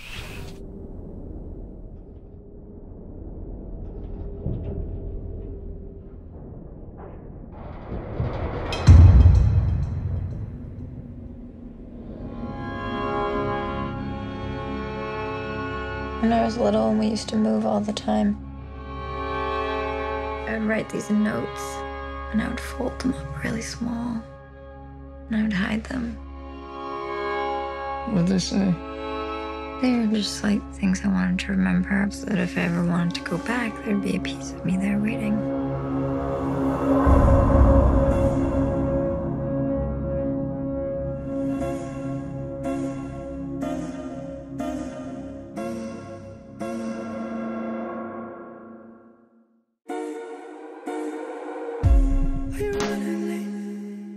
see too much. All the awful dreams felt real at night. Did you know that she waking up? Did she die in the night? Leave you alone. What is it you like about this house so much? History? No place like home. That's a business.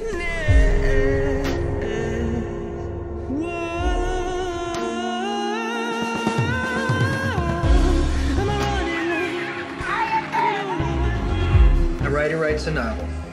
A songwriter writes a song. We do what we can to endure. She finds someone else. Leave me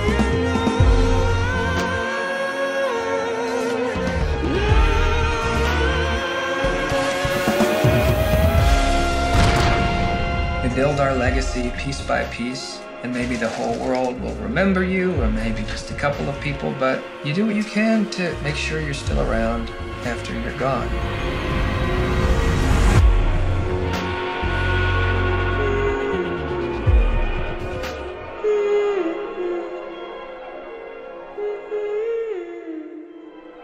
A Ghost Story de David Lowery, donc un film avec Casey Affleck et Rooney Mara. Un homme décède et son esprit recouvert d'un drap blanc revient hanter le pavillon de banlieue de son épouse éplorée afin de tenter de la consoler, condamné à ne plus être qu'un simple spectateur de la vie qui fut la sienne avec la femme qu'il aime et qui toutes deux lui échappent inéluctablement.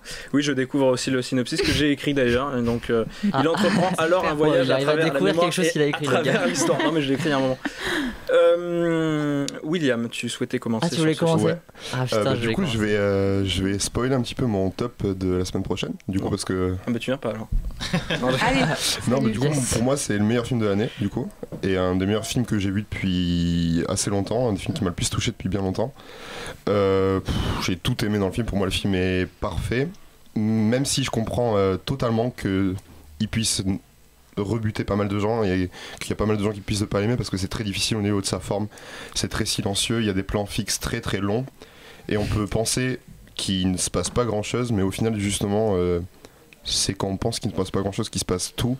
Le film est relativement silencieux, tout le temps silencieux, il y a très très peu de répliques. Et en fait, le silence qu'il y a dans le film, c'est tellement puissant.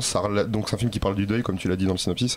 Et en fait, c'est justement le deuil, c'est ça, c'est ce silence, c'est cette absence, c'est le fait qu'il n'y a rien, et ça, c'est fait avec tellement de finesse, et c'est tellement doux que... Pour les auditeurs qui nous écoutent, William pleure actuellement en parlant. J'ai pas pleuré pendant le film. T'as les yeux mouillés, on est...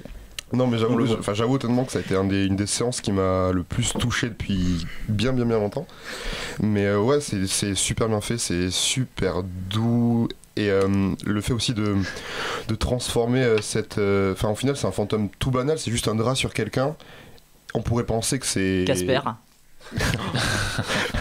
On pourrait penser que c'est quelque chose de... Enfin, on pourrait en rire, ça pourrait être risible. Banal et risible, en fait. Un peu drôle, il y a des séquences un peu drôles que j'ai appréciées. J'ai eu un peu de mal, mais bon. Bah moi non, Ah moi ouais. je trouve que il arrive justement, c'est tellement bien fait qu'il arrive à donner une puissance à quelque chose qui est enfantin, c'est dingue. La bande son, du coup la chanson qu'on a écoutée dans la bande annonce, elle est super. Magnifique. Elle est super, le film est super bien filmé. Donc la scène aussi qui peut rebuter pas mal de gens, et donc pas mal de gens vont parler, c'est sûrement celle de la tarte, le plan fixe pendant 5 minutes de Rooney Mara qui mange une tarte. Donc pour répondre à ces gens qui ont trouvé cette scène chiante et qu'elle sert à rien, et ben j'ai envie de leur dire c'est la meilleure définition du deuil, parce que le deuil c'est pesant, c'est Elle est pas long. chiante, elle est tellement angoissante cette scène. Bah, pas mal de gens Chaque bruit de fourchette m'a fait un coup au cœur. J'ai vu pas mal de gens qui résument le film. Ah ouais, c'est un film avec une scène de tarte chiant où elle mange pendant 5 minutes. Et moi j'ai envie de leur dire du coup que c'est le meilleur exemple du deuil. Donc c'est pesant, le deuil c'est pesant, c'est long. Le deuil ça... Quand on a perdu quelqu'un, en fait une minute, une heure va durer beaucoup plus longtemps. Au final, le deuil fait élargir et... Même la tarte, elle s'agrandit ? Non. Ah. Mais le deuil, c'est aussi silencieux, ce que le film montre à des moments. Mais le problème, c'est que comme il est silencieux, donc la majorité du temps, j'ai pas senti enfin, toi, t'as été transporté dans Rooney Mara, apparemment, dans ce deuil-là. Dans Rooney Mara, je veux bien être transporté dans Rooney Mara. Non, mais je l'ai dit comme ça. Mais ce que je veux dire, c'est que moi, dans son deuil, je la regardais, mais je j'arrivais pas à entrer dans son sentiment à elle, alors que Enfin, Pascal est silencieuse, mais du coup, c'est bien fait et mal fait en même temps, je trouve. C'est que du coup, j'étais assez hermétique moi, en à fait, cette scène. Ce silence, comme on discutait tout à l'heure avec Maxence, c'est ce silence m'a fait me poser des questions. Parce que du coup, en fait, il n'y a pas de dialogue. Du coup, tu dois moi faire aussi, elle m'a fait attention aux poser des images. Et en questions. fait, tout le film, quand il y avait des silences, je réfléchissais, je pensais à ce qui se passait, je réfléchissais à plein de grandes questions. Ah ouais. Et moi, je dis positivement. Je sais pas si pour toi c'est positivement, mais voilà. Et après, moi, j'étais vraiment, j'avais l'impression d'être sous le drap, quoi. J'avais l'impression vraiment, j'étais quasi. Avec Rooney Mara, du coup. Sous le drap ? Non, pas encore. Non, mais j'étais vraiment sous. Mais du coup, t'étais dans le deuil de toi-même. C'est ça ? Peut-être pas dans le deuil que de moi-même. T'es égocentré, calé.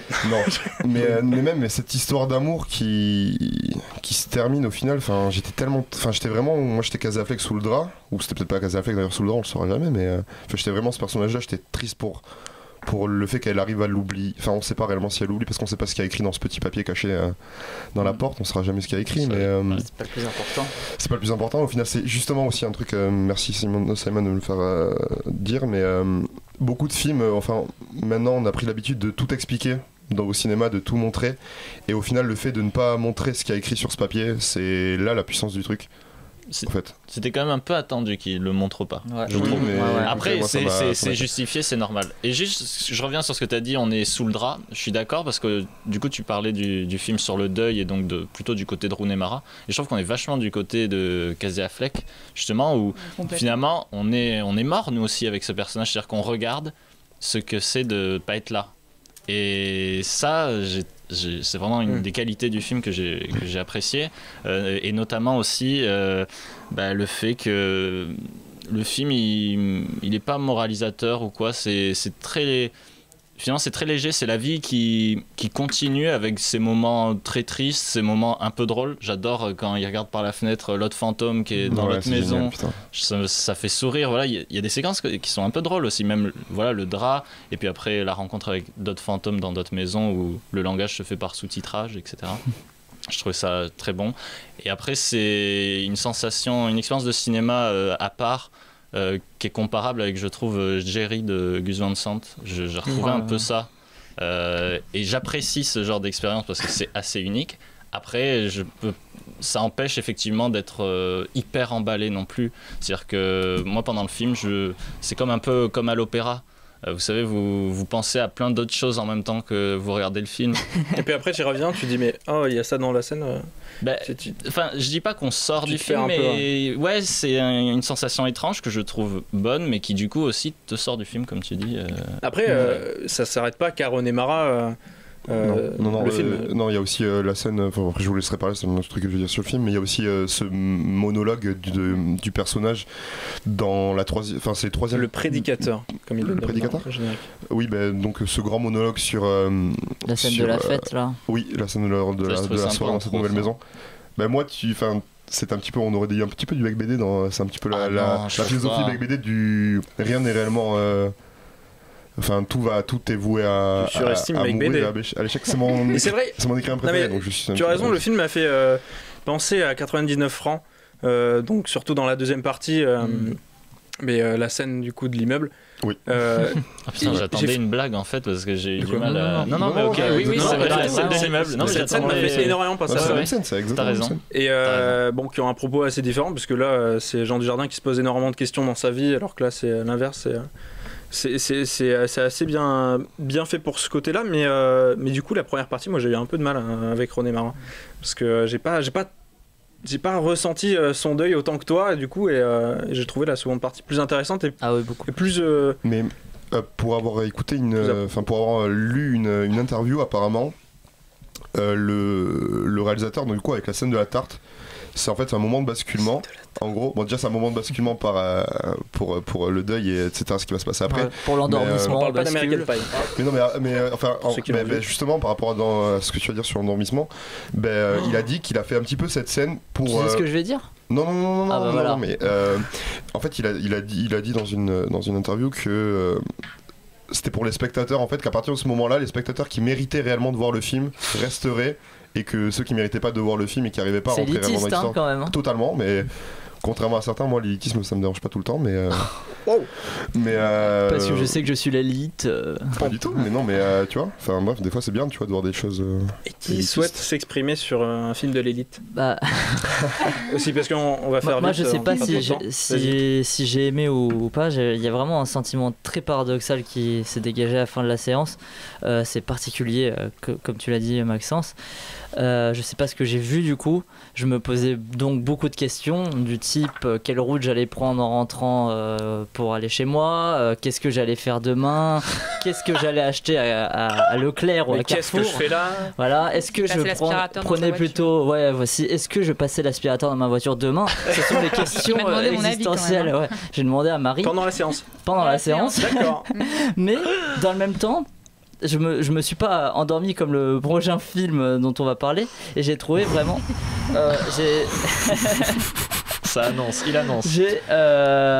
Même si c'était un peu pompé sur Interstellar, je trouvais la musique, quelques images, et puis voir Casey Affleck, bon, ça te fait penser à ça. Et surtout le scénario, du coup, le pseudo-twist de la fin ne fonctionne pas à cause de ça. Mais sinon, j'étais vraiment très attristé par ce petit fantôme là. Au début, je trouvais ça un peu risible, mais au fur et à mesure que le film passe, j'ai commencé à apprécier et j'ai trouvé ça très touchant. Je m'imaginais sa vie et je me mettais à sa place, comme tu disais, à rester là pour toujours, attendre sa femme et tout. Et non, c'est vraiment très très beau. La scène de la fête avec le discours et tout, c'est celle qui lance vraiment complètement le film aussi. Pour moi, c'est là où j'ai commencé à vraiment rentrer dedans. Bon, ça arrive au bout de 50 minutes finalement, sur un film qui dure 1h30, ouais, je crois 45 minutes. Mais j'ai trouvé ça très touchant. C'était, bon, j'ai pas pleuré, mais c'était très triste. Et c'était finalement House Story plutôt que Ghost Story. Effectivement, pas faux. Nina, pour clore sur un Ghost Story. Marie, il faut pas qu'elle parle un peu? Mais Marie, si tu veux. Bon, vite fait, du coup, ce film, juste un conseil pour les auditeurs, ce film, c'est vraiment une expérience, et si vous voulez le voir, voyez-le dans de vraiment bonnes conditions. Parce que c'est important pour rentrer dans le film. Et pour mon ressenti à moi, la thématique du deuil, je connais bien. Et franchement, ce film ne m'a pas du tout fait ressentir ce que j'ai pu ressentir. C'est c'est un point de vue sur le deuil, c'est pas le mien. Donc ça peut toucher comme ça peut ne pas toucher. Voilà. Le format était particulier aussi, on en avait pas parlé. Non, mais parce que j'avais quand même. C'est bizarre. Bah, c'est très. Oui, mais c'était beau. Ça Marie. En fait, c'est une histoire vraiment magnifique, mais dans un film légèrement trop long. La première partie, j'étais clairement hermétique à Rooney Mara, du coup, ça m'a pas passionné, beaucoup trop long. Mais la deuxième partie était vraiment passionnante. L'esthétique magnifique, le fantôme, on s'y attache beaucoup, et à la fin, j'ai eu énormément de peine pour lui. Et je suis sortie avec un sentiment très paradoxal, mais ça fait réfléchir. Il joue bien. On va pas écouter l'abondance de Florida Project pour gagner un peu de temps. Ouais, ça va être plus rapide. C'est pas très grave. Non. Puisque c'était un film aussi qui était comme Ghost Story, qui était à Deauville. Donc je crois que Ghost Story a eu le prix du public, il me semble. Il a eu plein de prix, je crois. Mais le prix du jury, en tout cas, c'est Florida Project, donc de Sean. Le jury aussi. De Sean Baker. Ghost Story aussi. Sean Baker, Florida Project, allez. J'ai pas vu Florida Project, mais en tout cas, Ghost Story, c'était prix du jury, prix de la critique. Florida Project également. La jeune, donc Mooney, 6 ans, est une enfant déchaînée, lâchée en toute liberté dans un motel de banlieue de Disney World. Elle y fait les 400 coups avec sa petite bande de gamins insolents. Ses écartades ne semblent pas trop inquiéter Haley, sa très jeune mère, en situation précaire comme tous les habitants du motel. Celle-ci, en effet, est concentrée sur les plans plus ou moins honnêtes pour assurer leur quotidien. Le maître des lieux, joué par Willem Dafoe, a beau faire les gros yeux, chacun sait qu'il veut préserver tout le monde. Donc un film avec Willem Dafoe et Bria Vinetti qui joue Haley. Qui veut... Simon, tu disais que tu t'es endormi. Ouais. Bah, bon, c'est peut-être parce que j'ai fait un marathon film interminable hier aussi et que j'avais pris la route le matin. Et ça, c'est parce que j'avais pas passé l'aspirateur, c'est pour ça. Tout est lié. Et j'étais très déçu. Dans le genre brisage du rêve américain dans des motels avec du son rap, préféré peut-être American Honey. Pourtant, il dure 2h30. C'est vrai que le lien, même visuellement, tu vois. Visuellement, oui, l'affiche, tout ça. Moi, alors à part Willem Dafoe, limite à contre-emploi, et quelques scènes qui sont drôles, aussi les enfants qui sont assez justes, et puis quelques plans, genre la couleur du ciel, les décors sont bien filmés, tout ça c'est assez beau.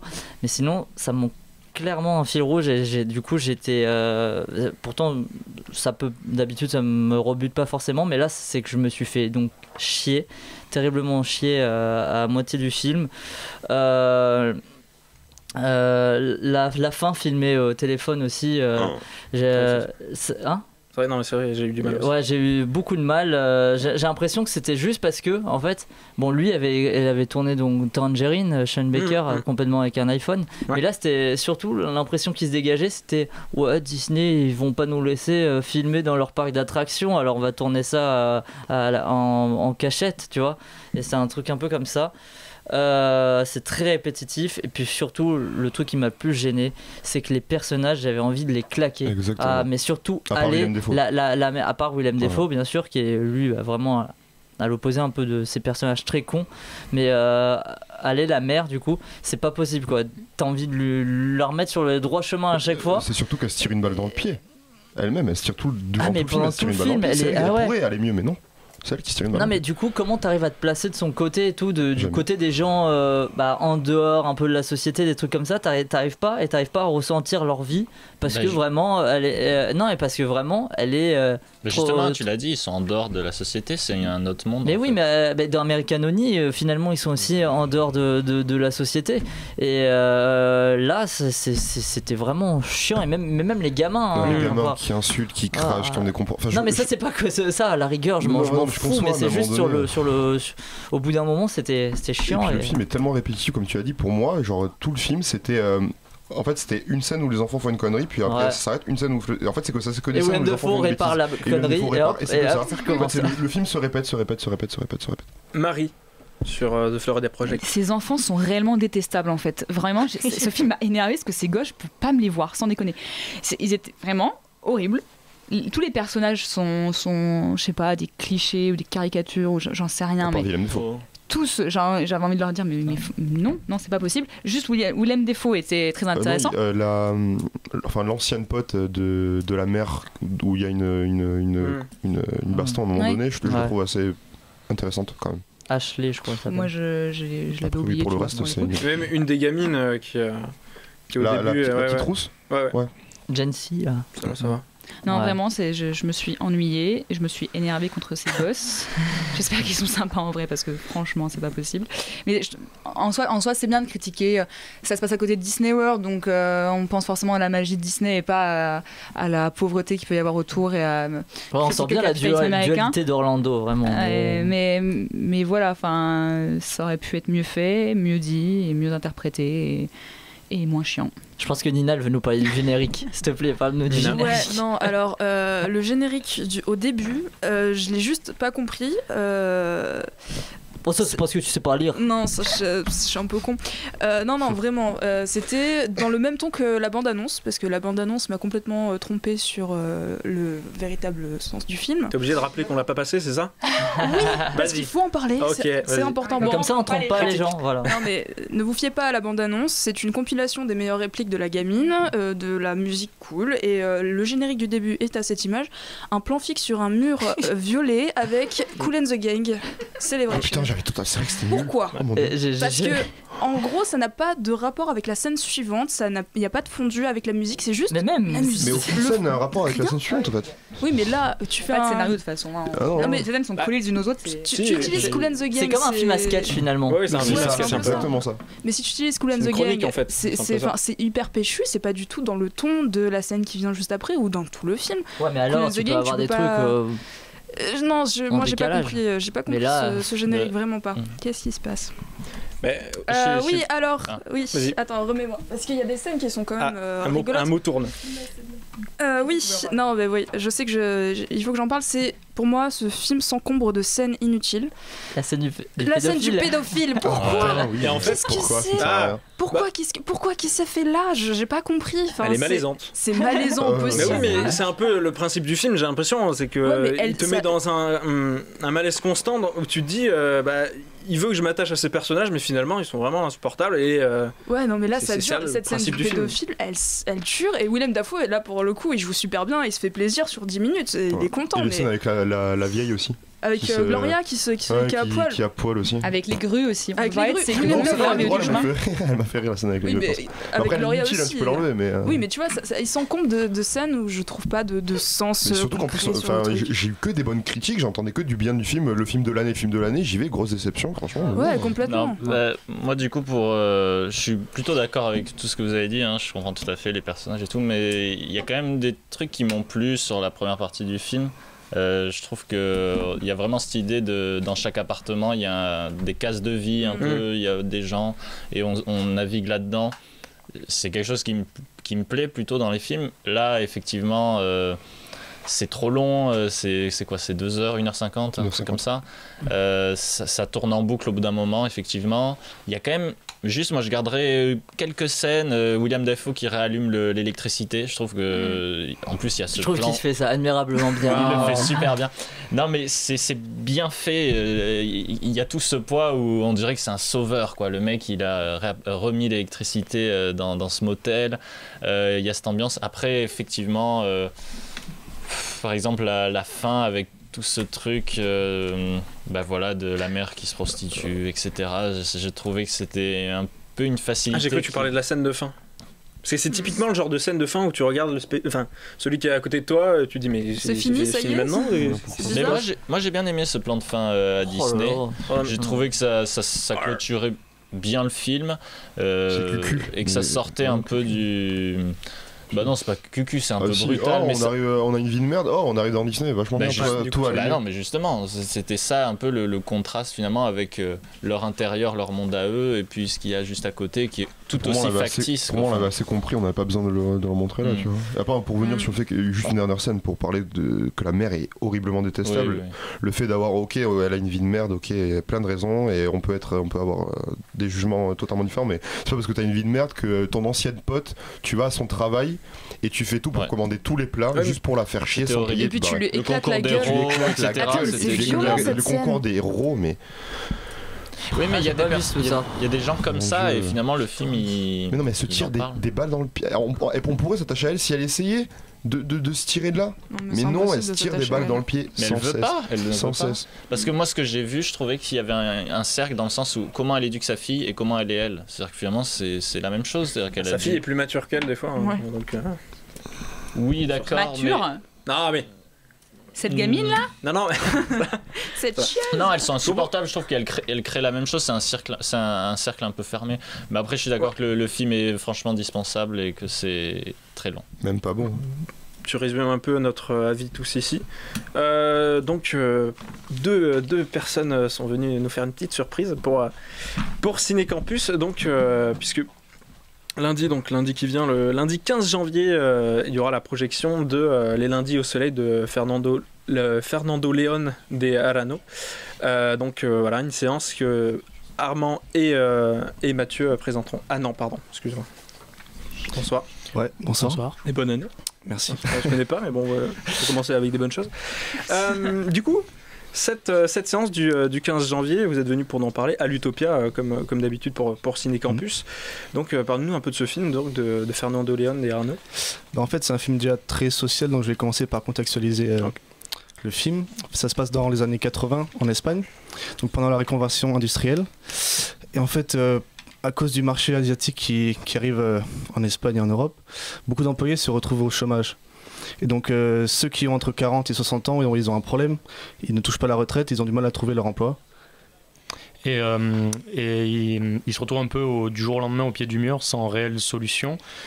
Surtout que l'entreprise dans le film leur propose 2 options. Soit vous partez avec une indemnisation et le problème est réglé, soit vous essayez de vous battre tant bien que mal, mais rien n'est garanti.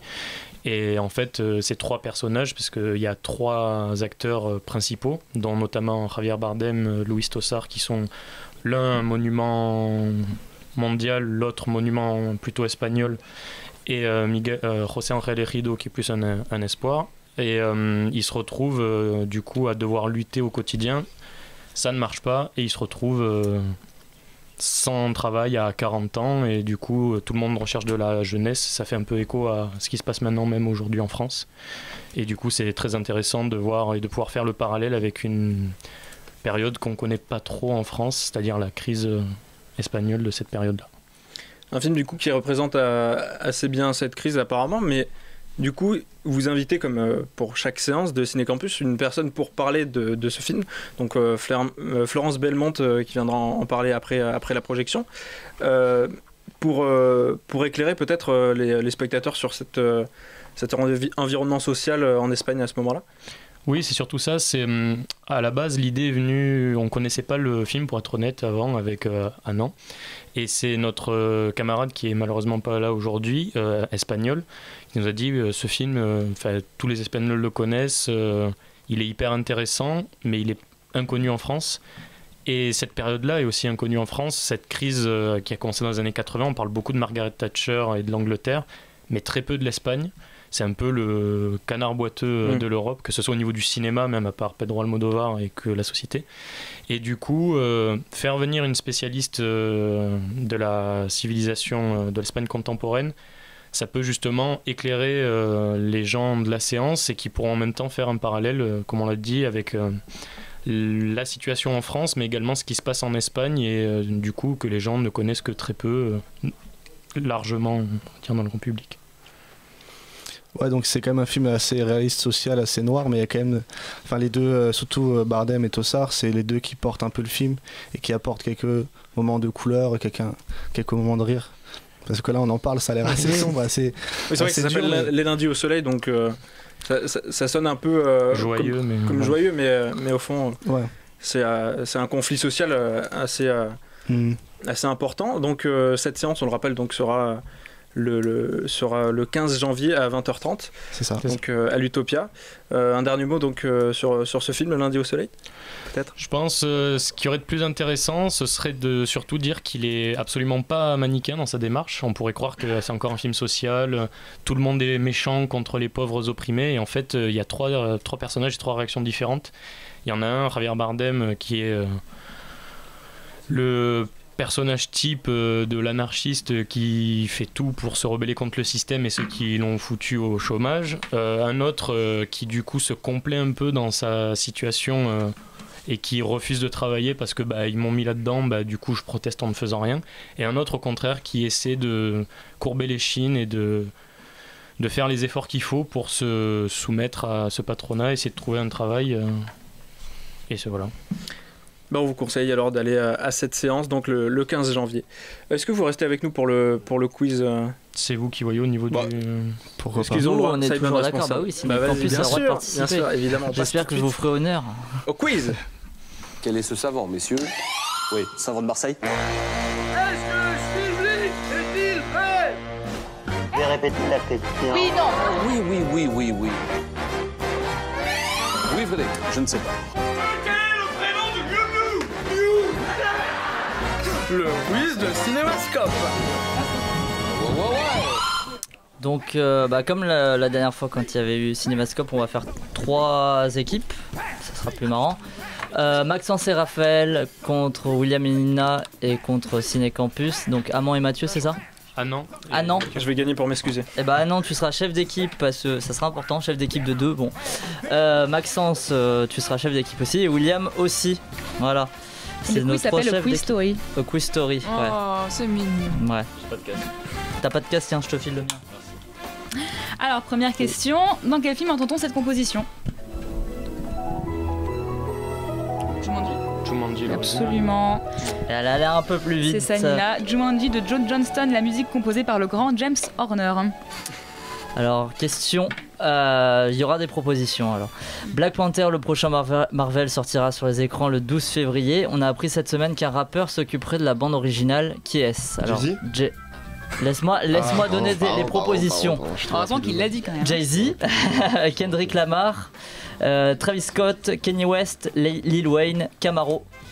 Jay-Z, Kendrick Lamar, Travis Scott, Kanye West, Lil Wayne, Camaro. Je l'ai dit une dernière fois, Camaro. Lil Wayne, Kanye West, Travis Scott, Kendrick Lamar, Jay-Z. Alors pour chaque équipe. Est-ce que tu as des infos sur ce que devient Camaro? Non, malheureusement. Voilà. Pas grand chose, je pense. C'était producteur de Shine au début. Hein. Ouais. Super. Pendant longtemps. Une grande œuvre. À l'époque de Femmes de couleur. Parler de ma vie. Je vais dire un peu de c'est ça. Sinon tu réponds, tu réponds Camaro. Jay-Z aussi. et Kendrick Lamar. Ouais, mais Kendrick Lamar pour vous vous êtes de contraintes, mais il me semblait avoir entendu un truc avec Kendrick Lamar sur une BO, mais c'est pas ça. Et bah t'as bien entendu Mathieu, c'est Kendrick Lamar. Il accompagnera le compositeur suédois Ludwig Göransson qui travaillait déjà avec Ryan Coogler sur son précédent film Creed et qui s'occupait du dernier album de Childish Gambino. Faut pas suivre les autres, hein, Maxence rappelle. En or ou en bois. Je ne savais pas du tout donc. En or ou en bois, vrai ou faux? Ridley Scott va réaliser le film live action Winnie l'ourson. Faux. Attends, il devait... Vrai ou faux? Faux. Il devait faire un Disney, mais je sais pas si... Tout le monde faux. C'est pas celui-là. Non, c'est pas celui-là. Alors, Faux. Tout le monde faux. C'est effectivement faux. En revanche, il est en pole position pour mettre en scène Merlin l'Enchanteur. Papy Scott, âgé de 80 ans, ajoute un nouveau film à sa liste de projets déjà bien garnis. Alien Covenant 2, Battle of Britain, The Prisoner sont déjà annoncé, dans sa tête. Ouais. Dans sa tête. Vrai ou faux, Laurent Deutsch a annoncé sur son compte Twitter qu'il réaliserait son premier film. Le long métrage reviendra sur la Révolution française. Au casting, on retrouvera le néo-réalisateur lui-même, Valérie Bonneton, Samuel Le Bihan et Richard Anconina. Vrai ou faux? C'est pas ça, il n'y aura pas Richard Anconina, c'est pas possible. C'est faux. Faux? Non, c'est pas possible qu'il y ait Richard Anconina et... Il a placé tous les mecs qui kiffent. Bah ouais. Non. Depuis quand j'adore Valérie Bonneton et Samuel Le Bihan? Mais c'est le nom. T'es capable d'aimer Samuel Le Bihan, franchement. T'es ce genre de mec. C'est pas Loïc Le Bihan. J'allais le dire. Non, alors faux? Faux et c'est dommage. Eh oui. Laurent, si tu nous écoutes. Laurent, idée pour toi, prochain film. Il y en a un qui suit ton Twitter. Edwin va produire, on sait. Ouais. Vrai ou faux, The Room va bientôt ressortir sur plus de 600 écrans en France alors qu'il n'avait même pas bénéficié de sortie en salle en 2003. C'est vrai. Vrai. The Room de Tommy Wiseau. Est-ce que le chiffre est bon? C'est le James Franco, il a fait The Disaster Artist. Vrai? Et bah c'est faux. Ce n'est pas en France pour le film que le film va bénéficier d'une ressortie, mais aux États-Unis. C'est un exploit pour Wiseau puisqu'à l'époque le film n'était sorti qu'à Los Angeles. The Disaster Artist, mis en scène par James Franco, qui revient sur la genèse du film, sortira le 7 mars en France. Bisous à Cédric et à Gaël qui adorent ce film. Et anyway, how's your sex life? C'est une des répliques du film et j'avais envie de la dire pour toi, Raph. Merci. Allez, vrai ou faux, Kevin Spacey devait à l'origine jouer dans Tout l'argent du monde. Oui. Vrai. Non, c'est faux. À l'origine. Ah, d'accord. Ils ont dit oui. À l'origine du monde. Faux. Courbet. Il change d'avis. On a quoi du coup? Faux. Vrai, oui. Parce qu'après l'affaire, le scandale. Faux. Mais attendez, c'est plus Attends, mais c'est des faux. Kevin Spacey devait à l'origine jouer dans Tout l'argent du monde. À l'origine, non. À l'origine, il est lié. Mais non, alors vrai ou faux, s'il vous plaît? Attends, à l'origine, c'est à l'origine qui pose problème. Bah, si c'est à l'origine. Si, à l'origine, oui. Donc vrai. Oui, non, il a tourné. Est-ce que à l'origine, mais à l'origine de quand? Alors je sais pas, ça peut être l'expression aussi à l'origine. À l'origine, le film avec Albert Dupontel. Non, c'est pas ça. Non. Avant le tournage. À l'origine. Je veux juste un vrai ou un faux. Vrai pour Maxence et Raphaël. Faux pour Nina. Faux d'abord, il a changé d'avis. On va se calmer déjà. En tout cas, je sais que s'il est encore plus, ça dit vrai. Vous dites quoi du coup? Nina, pression. Faux. Faux ou vrai? Ce point sur la table était. Non, pour moi, au départ, c'était faux. Bon, on va dire vrai, allez. Tout le monde dit vrai, allez. Tout le monde dit vrai, oui, c'était vrai. C'était vrai. Non, mais t'attends le débat, non, mais parce que vous êtes tellement vicieux dans vos questions qu'on se dit. C'est pour ça que j'avais envie de lui mettre un gros troll. C'est ça. Bon, on est à combien là? Ça fait, alors oui c'est vrai, 3 points pour l'équipe de Maxence et Raphaël, 4 points pour William et Nina, et 4 points aussi pour Anand et Mathieu. Musique de film, dans quel film d'un des cinéastes de la semaine entend-on cette reprise?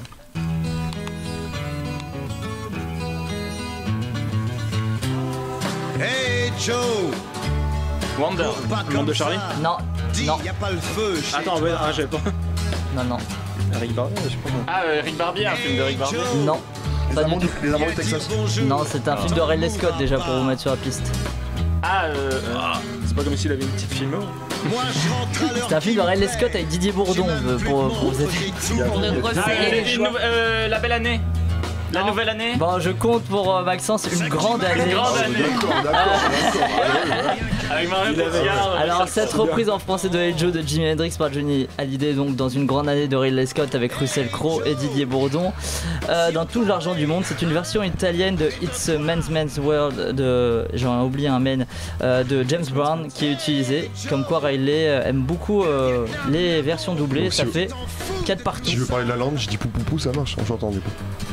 Apparemment on peut dire des trucs comme ça. J'ai dit la belle année, ça. Moi, il a dit une belle année, c'est une grande année. Une grande année, c'est très dur quand même. Il faut le connaître ce film. Tu savais pas que Didier Bourdon avait joué chez Ridley Scott. Bon, voilà. Est-ce que tu es heureux maintenant de l'apprendre? T'as parlé de Laurent Deutsch, de Richard Anconina et de Didier Bourdon ce soir, donc je sais pas si. Bah c'est mon trio gagnant. Alors qui a dit? J'ai vu le premier, j'ai dû voir le dernier, mais ça ne m'intéresse pas du tout. Quand j'ai vu Solaris de Tarkovsky, j'ai dit Charles ça, c'est de la Berling. science. Oui, l'acteur Charles Berling. Là, ça m'a bouleversé. Je n'ai jamais vu un Star Wars qui m'a fait le moindre effet. Cela me fait chier profondément. Des gens se plaignent et disent le théâtre des fois c'est chiant, et je leur dis mais là, vous allez tous voir cette merde. Et dernier, n'en parlons pas. C'est digne de Monsanto, de la bouffe de merde qu'on file à tout le monde. Alors si vous voulez que l'humanité continue à s'abêtir totalement et à devenir le contraire de la poésie, continuez avec ces merdes. Donc Charles Berling, effectivement, lors de son passage dans l'émission Ciné Le Cercle. Il y en a qui ont le budget d'avoir Canal Plus chez eux. Quoi? Justin Trapenard. Alors, Ah oui, d'accord. 5 pour l'équipe de Maxence, 4 pour l'équipe de William et 4 pour l'équipe d'Anan. Qui suis-je? Figure importante de Boston, je nais en 1971 dans une famille catholique de 9 enfants. Larry Bird. Comme moi, 2 de mes frères sont acteurs. Très jeune, je commets quelques délits qui me feront faire de la prison. À ma sortie de prison, un de mes frères acteurs me Non. permet de me relancer en intégrant le groupe New Kids on the Block. J'apparais d'ailleurs dans le clip de cette chanson. Casafleck, Ben Affleck. Non. Mark Wahlberg. Eh oui, très vite, mes ambitions dépassent le groupe et je décide de lancer mon groupe musical. Le succès vient très vite puisqu'en 91, le single phare de mon album Good Vibrations est en tête des charts américains. L'année suivante, je deviens l'égérie de la marque Calvin Klein avec mes nombreux clichés en sous-vêtements. 94, c'est le début du cinéma pour Marky Mark. Et après, le succès et puis le meilleur acteur de la Terre, quoi. C'est dans quel film qu'il faut référence à son groupe déjà C'est dans. Alors, Marky Mark and Family Bunch, c'est dans le film Don John de Joseph Gordon-Levitt. Ouais. Alors, ça fait 6 points pour l'équipe de Maxence, 4 pour l'équipe de William et 4 pour l'équipe d'Anan. Et on passe tout de suite du coup à une partie spéciale Mark Wahlberg. Oh je pouvais pas m'en empêcher. Bah oui, attends, c'est la première fois que tu le mettais, j'étais obligé de parler de Mark Wahlberg. Il m'a fait une William là, c'est un quiz anti-moi. Ok. C'est encore un quiz. Alors, Lucas. qui c'est celui-là? Qui c'est celui-là Alors, le personnage, il vient de quel film? Dirk Diggler. Boogie Nights. Boogie Nights de Paul Thomas Anderson. Le rôle qui a permis à Mark Wahlberg de complètement éclater, d'exploser. Une réplique à un film, de quel film provient cette réplique? Okay. My people are out there. They're like fucking Indians. No pain, You're not no gonna gain. see them. Non. You're not gonna hear about them, except through me or Captain Queenie. Écoutez You bien. will not ever know the Deepwater. identity of undercover people. Unfortunately, this shithole has more fucking leaks than the Iraqi Navy. Non. Fuck yourself. I'm tired from fucking Transformers. my wife. How's your mother? Good, she's tired from fucking my father. Good. Today, girls, what I have for you is microprocessors. C'est fini? Ça n'a jamais été aussi silencieux. Waouh! Il y avait pas beaucoup de fuck quand même? Si, pas Very Bad Cops. Un truc. Non. Non. Un film qui a gagné l'Oscar en 2007, Le je crois, Loup du meilleur Street. film. Non. Mais on se rapproche. Les infiltrés? Les Oui, c'est infiltrés. ça. bien. De Martin Scorsese, cet échange piquant rempli de fuck entre Mark Wahlberg et Alec Baldwin. Merci le Québec. Faut retrouver le titre du film Original. en français, voilà. On vous le donne en québécois, faut trouver l'original. La nostalgie de l'ange. A Ghost Story? Non. Non, mais c'est un film avec Mark Wahlberg. Ça aurait pu. Bah ouais. Ah putain, c'est vrai. Nostalgie de La l'ange. nostalgie C'est un de l'ange. film d'un cinéaste néo-zélandais qui a fait Le Seigneur des Anneaux, Qui a ce réalisé le meilleur cinéaste. film de tous les temps. Avec Mark Wahlberg? Oui. Ouais. Il y a Saoirse Ronan, ou je sais plus quoi. Les créatures célestes? Non. Putain. Non, il y a Susan Sarandon. Ça vous dit rien? Lovely Bones. Lovely Bones, c'est vrai, putain. Lovely Bones de Peter Jackson. J'ai jamais vu. Je crois que t'as une petite histoire à nous C'est raconter à ça. ce propos. Pour la petite histoire, le cinéaste néo-zélandais voulait à la base Ryan Gosling. Mais pour ce rôle, l'acteur était trop jeune, 29 ans à l'époque. Mais en réalité, il a été viré un mois avant le début du tournage parce qu'il avait pris du poids et de la barbe sans avoir l'aval du réalisateur. Voilà. Pas tourné, outre sa carrière d'acteur, Mark Wahlberg est un producteur hollywoodien très actif. C'est d'ailleurs grâce à cette activité que l'homme de Boston a été élu acteur le mieux payé de l'année. Parmi ses œuvres, laquelle n'a pas été produite par Mark Wahlberg? Alors, la série Entourage, Heure de Spike Jonze, la série documentaire Wahlburgers sur la chaîne de fast-food de Mark Wahlberg, la série Boardwalk Empire, Prisoners de Denis Villeneuve, la série Ballers. Je vais les redire. Alors, on a Entourage, Heure, Wahlburgers, Boardwalk Empire, Prisoners, Ballers. Laquelle n'a pas été Ouais. Il a produit. Wahlburgers, Il y a qu'un seul truc qu'il a pas produit. Déjà, vous savez maintenant qu'il a une chaîne de fast-food. Hein. Alors, Entourage, Heure, Wahlburgers, Boardwalk Empire, Prisoners, Ballers. C'est quoi sa boîte de prod? Alors, l'équipe. Redis-moi le nom, 2 secondes, c'est Je l'ai redit une dernière fois.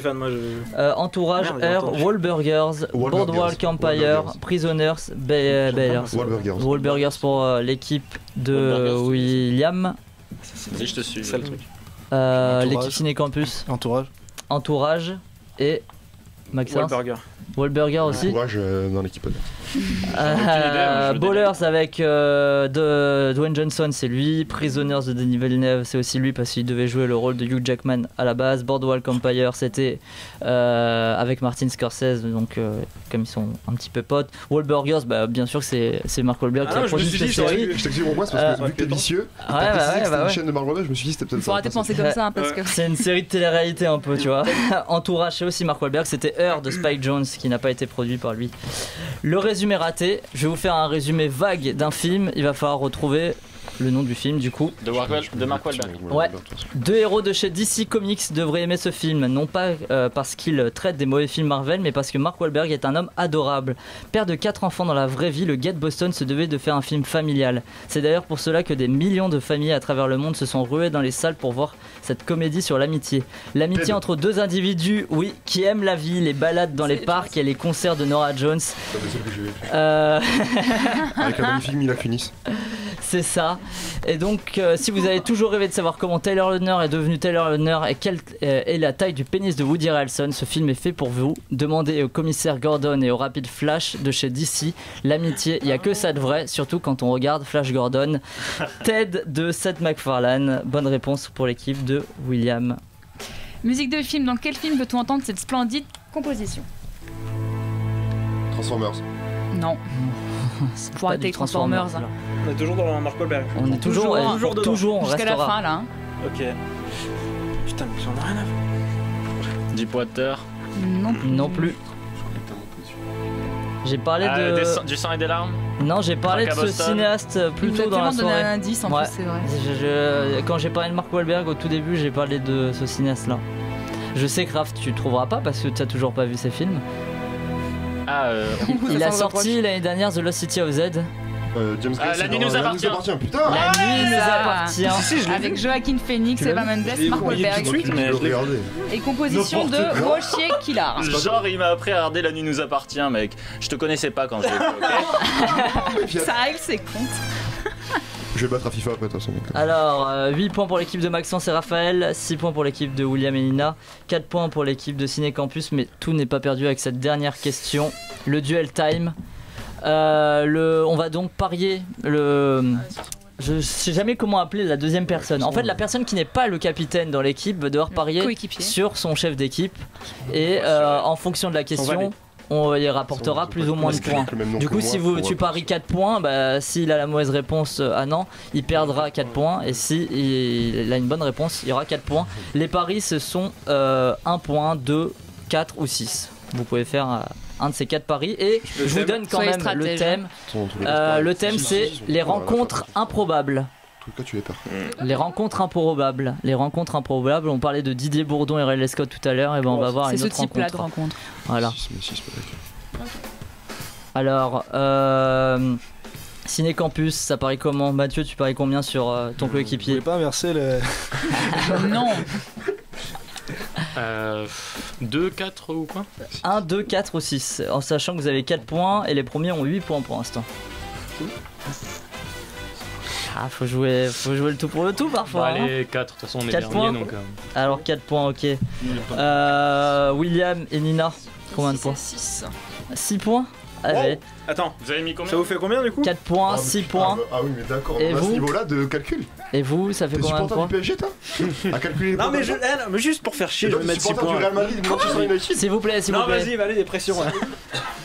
Tu mets combien? 6. Ouais, pour 6 faire points. Et après, ça va éliminer le Real Madrid en 8ème de finale. Ok, un pari à 6 points pour Maxence et Raphaël, 6 points aussi pour William et Nina et 4 points pour Ciné Campus. Alors, Beaucoup trop de foot ici. Allez, chut, des chut, rencontres improbables au cinéma, il y en a toujours eu. Encore cette semaine, voir à l'écran Mark Wahlberg et Romain Duris, c'est assez surréaliste. Tiens, ce n'est d'ailleurs pas la première fois que Marky Mark nous offre une telle rencontre improbable.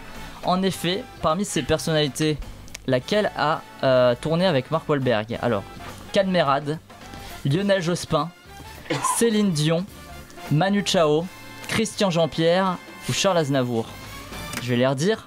Parmi ces personnalités, il y en a une qui a déjà tourné avec Mark Wahlberg. Cadmerade, Lionel Jospin, Céline Dion, Manu Chao, Christian Jean-Pierre, Charles Aznavour. Je l'ai redit une dernière fois et après il faudra me dire... faudra me dire votre réponse. Alors Charles Aznavour, Christian Jean-Pierre, Manu Chao, Céline Dion, Lionel Jospin, Cadmerade, Ciné Campus. Ah non. Bah Céline Dion. Céline Dion. Ok. Oui, William. Je fais une blague ou... Moi j'ai trouvé. Enfin, j'en ai un. Mais... Je fais une blague. T'en fous.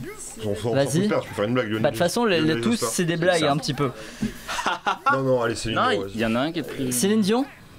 Céline Dion. Redis-moi les noms. Cadmerade, Lionel Jospin, Céline Dion, Manu Chao, Christian Jean-Pierre, Charles Aznavour. Charles Aznavour. Boston, c'est pas loin du Canada. Hein. Charles Aznavour, du coup. Moi je dis Charles Aznavour aussi. Tu dis Charles Aznavour aussi. Tellement longue carrière. Quoi? Possible. Ok. Et on s'écoute la réponse en extrait. C'est en VF parce que il est introuvable cet extrait sinon. Reggie, je voudrais que vous écoutiez ça. C'est bon. Aznavour. Vous connaissez? Dites-moi vous lorsque vous m'adressez la Effectivement. Tirer sur le pianiste, c'est ça? Gagné. Charles Aznavour dans La vérité sur Charlie de Jonathan Demme. D'ailleurs, on va entendre le chanteur franco-arménien après chanter. Il intervient 2 fois dans le film. Il y a aussi Agnès Varda dans ce film. Et grâce à ça, ça nous permet d'apprécier une des rencontres les plus improbables de l'histoire, digne d'un Camoulox, du coup de Cadmerade. Donc voilà, Charles Aznavour et Mark Wahlberg. Superbe. Ceux qui nous donnent 14 points pour l'équipe de Maxence, 12 points pour l'équipe de William et Nina et 0 points pour l'équipe de Ciné Campus qui avait pourtant bien commencé. Désolé, vous n'êtes pas tombé le bon jour parce que c'est sûr que si vous connaissez pas très bien Mark Wahlberg, ça marche pas. Tu disais quoi sur le Real Madrid du coup, William? Moi je disais que je me battrais en rentrant chez moi. Toi t'as changé 3 fois de réponse quand même pour donner ta réponse sur le duel. Il voulait faire une blague au début. Il y a que les cons qui changent pas d'avis, j'ai envie de te répondre. Simon, pardon. Voilà. On vous remercie d'avoir participé. Merci à vous. Ah non, pardon, excuse-moi. Merci à vous aussi, Simon, Marie, Nina, William et Maxence. Merci Arnaud pour la technique. Est-ce qu'on a le temps pour une musique? Je ne sais pas. Oui, c'est bon. Oui, parce que pour finir cette émission sur les films de l'année 2017, je vous propose un des derniers bons titres de rap de l'année 2017, signé Swing. Code. Ah non. Non, pardon, ça aurait pu. Un des rappeurs du collectif belge L'Or du commun. À la semaine prochaine. I'm